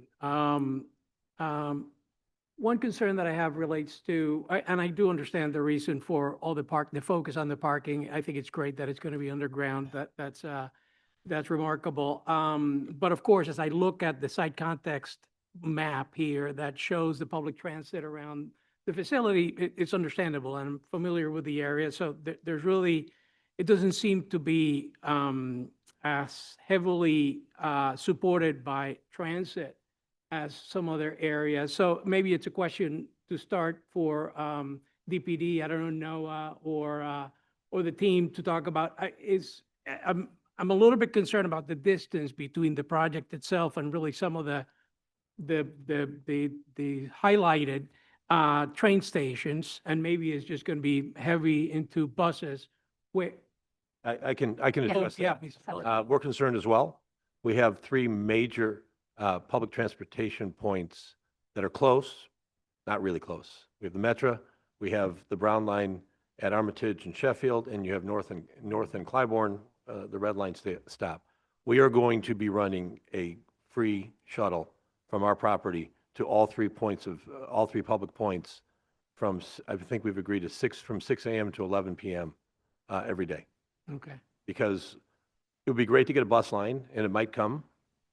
This actually might be even more beneficial than even adding the bus line. Working in private-public partnership to provide private access to public transportation really solves a lot of problems. That's great. That's great. Thank you, Mr. Lechinger. I would say actually, the fact that you're dedicated some time to talk about the parking is phenomenal. It's in a busy area though, so traffic is going to be it's going to be congested around the area. So that is definitely important. The other thing that I would say is just a comment around, I think in this maybe just a city think this could be a great opportunity as it relates to the Riverwalk and really continuing to extend north the Riverwalk, which I think there are pieces where really it's fragmented as we head north. So if this is going to become a very nice stretch.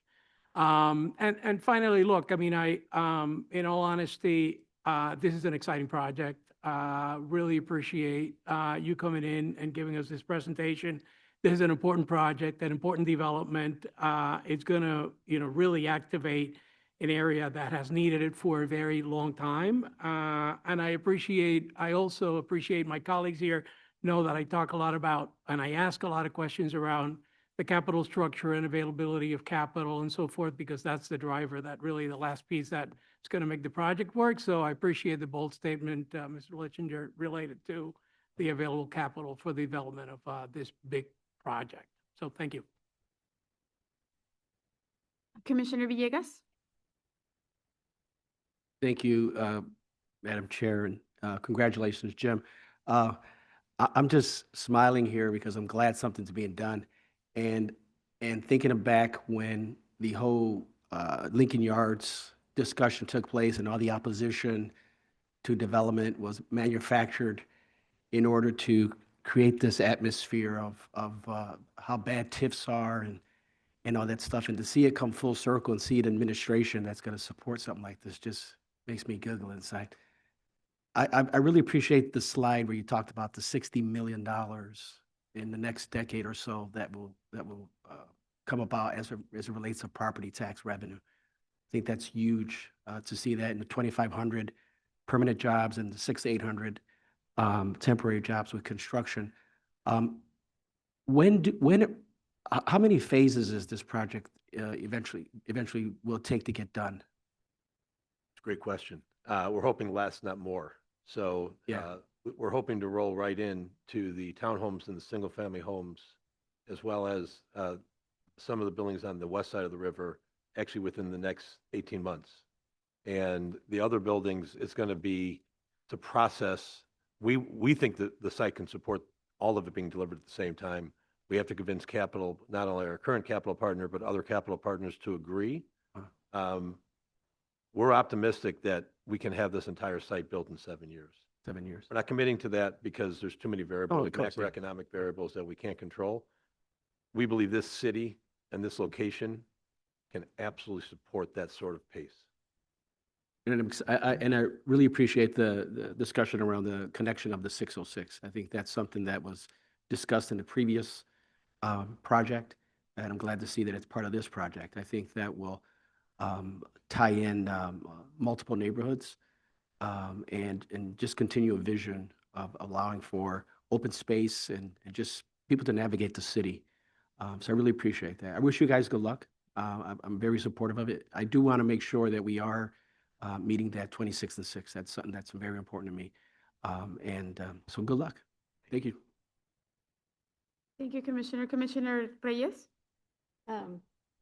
I am truly impressed with this project for so many reasons. I feel the sense of ownership of both of you as the developer and the architect because of your knowledge and because this is your neighborhoods, and that makes such a big difference. I develop affordable housing, and I live in one of the neighborhoods that I developed for because I truly believe that that sense of ownership creates a much different,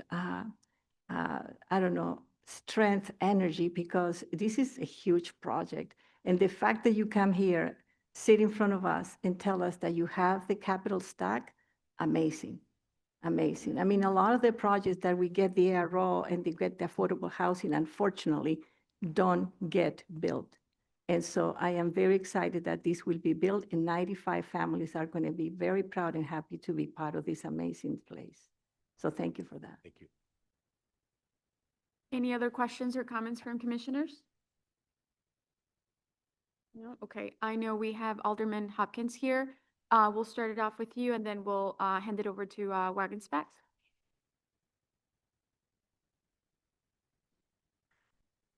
I commend the design team, and I want to start out by echoing a lot of the favorable comments about the presentation you just saw.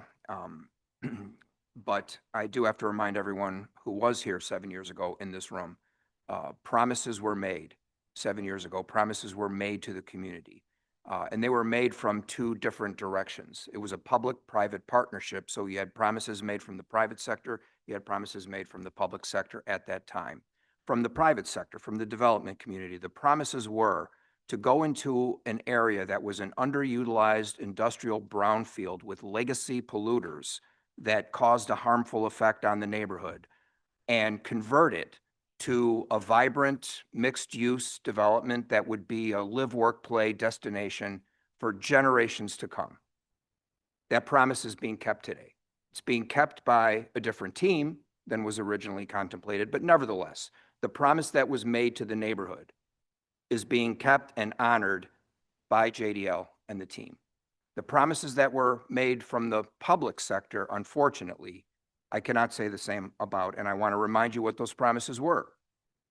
Elston Avenue realignment, Ashland Armitage intersection redesign reconstruction, 2 new bridges over the Chicago River, the 606 extension, which does seem to be moving forward, and I'll grant that that promise appears likely to be kept. In addition, 2 other elements that were sold to the neighborhood that were not in the PD but were promised as part of this development was the new metro station and the transit corridor. Today is an opportunity to reaffirm our commitment to all of those desirable public benefits that the community wanted, and instead we're suggesting that they're not necessary or we're simply not addressing them. That is unconscionable. We are breaking our promise as a government, as a public entity, as an agency. I cannot support this project, as good as it is, until we step up and do our part to support what is necessary. And I also want to remind those, including my colleagues on the city council, we had 6 well-established neighborhood associations that were engaged at every step of the way in the Lincoln Yards approval process. At the end of that process, 4 out of the 6 wound up supporting it, despite the significant density that was commented on here today. You don't get to that level of support from a neighborhood unless there's something in it for the neighbors. And that is being stripped out today. And that is tragic. The need for those elements exists today before another shovel goes in the ground. And I'm confident actually in JDL's team and actually being able to deliver that groundbreaking ceremony, which I hope I'll get invited to, Jim, in October. The need exists today for at least 1 new bridge, if not 2, over the river, for the Elston realignment, for the intersection improvement at Armitage and Ashland, which is a mess today. We'd love to have that transit corridor continue to move forward because this new community eventually could connect to downtown via that transit corridor. That is a game changer, not just for this neighborhood, but for the entire north side. And of course, the metro station, which is one of the most dilapidated systems in the metro system. It needs to be improved, and it needs to be improved today. And a project like this, even at a reduced density, can be used to leverage those necessary improvements. I just don't understand how we can so easily walk away from the promises that were made to the neighborhood 7 years ago. I'm going to continue to push for that because, again, that was what we told those neighborhood associations in order to earn their support 7 years ago. I'm not going to walk away from it today, and I would urge a reconsideration of approval today and ask for a deferral. Thank you. Thank you, Alderman. Alderman Wagensbeck? Thank you, Chairwoman. First, I want to say thank you to Jim and his team for their initial outreach and really sitting down with as many people as they could to bring this to fruition today. You know, the Foundry Park Plan at its core is really designed to bring in this residential development to an area with retail designed to support that residential build out. You know, we look at the prior plan, which sought to create a second downtown core that had primarily office and destination retail. That did not come to fruition. However, I think this plan really focuses or refocuses on building this neighborhood-oriented development that that is capable of thriving alongside Lincoln Park and Bucktown and our other surrounding communities. And I think it really creates a great growth opportunity that our city needs overall. The transportation challenges that we're facing here are pretty immense, and we are not setting those aside. We don't suggest either that this plan completely solves them, as I don't think any plan could. And to address a little bit of, I want to commend Alderman Hopkins for bringing those issues up. These were issues that I know you fought for, and we were on the different side at that time. But I think we still align in terms of what we need to see here for this area. With JDL, with CDOT, with DPD, we have continued to work on the Elston-Ashland realignment. That is a huge issue that is not going to go away anytime soon. When you look a little further south there, you have Ashland down to Cortland, where we have bridges that are rated as F. And people are afraid to go under those bridges because they can, if you're on a bike, we've had people get hit by concrete and steel and other things. You can put your hand through some of that steel very easily as you go up and down Ashland. So there's still a focus on making sure that we pay attention to those broader issues for that area. The 606, CDOT, I commend you for continuing to work on that issue. We've had several meetings. We just had a recent update on that. That is it sounds like, oh, you could just throw the 606 up, and it's not that easy. Looking at alternatives to how to get that trail, the Bloomingdale Trail, over Ashland, under the highway, under the Metra. Those are complicated issues that continue to take time, as well as getting the funding for that. The two new bridges idea, I think CDOT is very concerned about that. That has not been taken off the table, and I think JDL and others have continued to have that conversation about which are the best locations based on the new plans that we have here, as well as what happens on the south end, which, as a lot of you know, Novak purchased a good portion of that south end, and hopefully in the future we'll have conversations with them here. The new metro station, Alderman, you're correct. That is something that really needs a lot of help. Congressman Quigley has been helping us continue to get efforts from the federal government to make sure we focus on that, because that metro station serves already thousands of people. And I think with this, we'll continue to grow and build that area. So it desperately needs redevelopment. On the transit corridor idea, yes, there was a different plan in the original. I think what we're looking at here is transit alternatives. With the CTA getting the NTIA plan together, we have been talking to them about reinstituting the possibility here and continuing to talk with North Branch Works, our friends who've been helpful on that issue of maintaining the manufacturing and making it kind of work together with the residential and the business opportunities that we'll have here. But looking at the opportunities for Clybourne and Elston, CTA has that on their radar. Obviously, it's been a funding issue for quite some time, but that is something that we've never given up on in terms of trying to get that transportation going. I think those are still pretty significant issues. The PD amendment does accomplish the fact of trying to facilitate the targeted transportation investments with the street grid, the existing streets, but taking in the idea of new traffic signals, connecting the strategic bike infrastructure that you see with the 606 and extending the Riverwalk. And my colleague, to my west, who bikes everywhere, because I see you, including through my ward, and I'm usually like, I'm the one honking at you, like, don't go the wrong way. But we have worked extensively, and I want to commend JDL for this too. Their team in some of these meetings really have been digging down into the details of the bike infrastructure. So it's not just throwing up a protected lane. It is, how does that sewer, how does that curb cut, how does that turning movement for the bus coincide with what the bicyclists need? Are the bicyclists making too much of a left turn and then cutting back? They and CDOT have been working very closely on that. So I want to assure you that when you look at the details, they are really getting into it, and they're taking into the concerns of the bike community. A few other comments I want to make. Friends of the River, I told Jim initially, one of your first people that you have to meet with were Friends of the River. I kayak, I canoe on the river. I want access in this area as well. A lot of people do. We can't fix everything along this corridor for the river, but I think what they've come up with is a fantastic plan that will allow people across the city to come here and really enjoy the space. And years ago, we were talking about connecting to other parts of the city. The river system is a great connector to communities across this entire city, and I want to make sure that this does that in a way that invites every community to enjoy the space.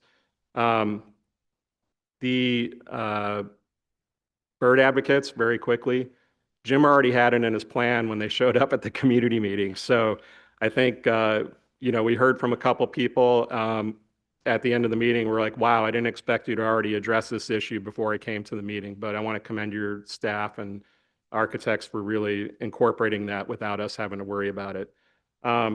Overall, I think this, the team's going to come back to the Plan Commission as we go for additional development, additional transportation issues. That this TIF was, like a lot of my colleagues, had our TIF system completely surplused without any conversations with the aldermen. This one had 33 million removed without any conversation until it was in the budget and already built in. So I'm hoping that as this gets built out, we can continue to see the growth in the area that will build out that TIF and refocus that TIF into infrastructure that we need. I also want to address just quickly the folks from Unite, Mr. Murphy and Mr. Oates. I did receive an email late last night from Unite leadership that I think Mr. Letchinger and his team will address. He has addressed it. And as the potential for a hotel or anything else in this area comes forward, I'm positive that his team will address it in the appropriate way and make sure that we have wages and benefits that are appropriate and helpful to not just the people in my ward, Mr. Murphy and Oates, but anyone who works in labor so that they can live in a way that people want to see us live in this city. So I think with the site having sat generally vacant or idle for about 7 years, new development's long overdue. I hope we can incorporate the south end into the positive things that we see here. Our commitment from day one is to really make sure we work with the neighbors, community groups. We'll continue to do that. Continue to work with the businesses that have to coexist with the residents that are coming in. As Mr. Snyder mentioned from North Branch Works, we have Ozinga here. Ozinga will help build this place out. But we also have places like Horween Leather that are really kind of understated in the work that they do. A lot of people don't realize Horween Leather right nearby here actually makes the NFL footballs. They do a lot of leather work that goes around the world, and they're kind of underrated in the type of activity that they're doing, the business opportunities and the jobs that they have kept in this neighborhood for, I think, 100 and some odd years. I don't recall the number, but it is incredible to see, go through there and realize these people have jobs that are opportunities we want to see to continue to grow here. So I'll cut it short there, but I believe this phase project is really helping to transform this area. And I ask for the Commission's favorable consideration of it today to really transform this part of the city and add to the greatness of our city for years to come. Thank you. Thank you, Commissioner. Thank you, Alderman. Any follow-up questions for the Alderman or the staff or the presenter on this before I ask for a motion? No? Okay, not seeing any more.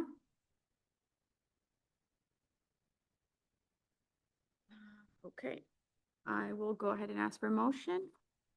Do I have a motion on a proposed amendment to Waterway Residential Business Plan Development 1439 submitted by Foundry Park Properties KP7 LLC for the property generally located at 1300 through 1422 and 1301 through 1511 West Cortlandt Street, 1940 through 2076 North Kingsbury Street, 2046 through 2068, in 2041 through 2047 North Southport Avenue, 1401 through 1443 West Dickens Avenue, 2084 through 2166 North Dominic Street, 1736 through 2082, and 1739 through 2077 North Troop Street, 1400 through 1440, and 1401 through 1433 West Armitage Avenue, 1503 through 1523 West Webster Avenue, and 1801 through 1853 North Elston Avenue, finding that it meets the requirements for approval.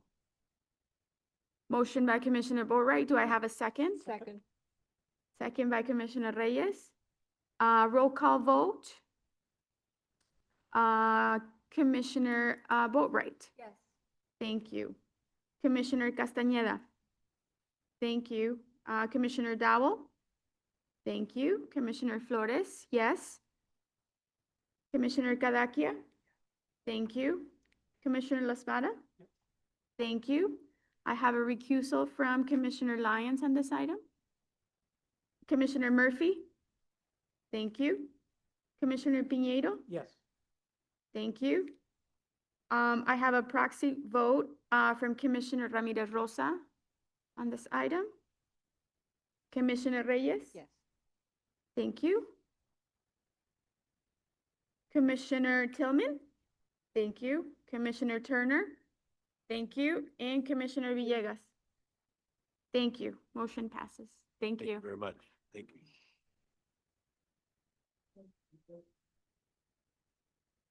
Yeah, that's it. All this down here. It's a mess down here. The people. It's a pure mess down here. Okay, this was the last item, so this concludes this month's meeting of the Chicago Plan Commission. Do I have a motion to adjourn? Thank you, Commissioner Reyes, Commissioner Boatright. Roll call vote. Commissioner Boatright, Yes. Commissioner Castañeda, Commissioner Dowell. She's done. Yes, thank you. Flores, yes. Commissioner Cadaquia, still here, yes. La Espada. Yes.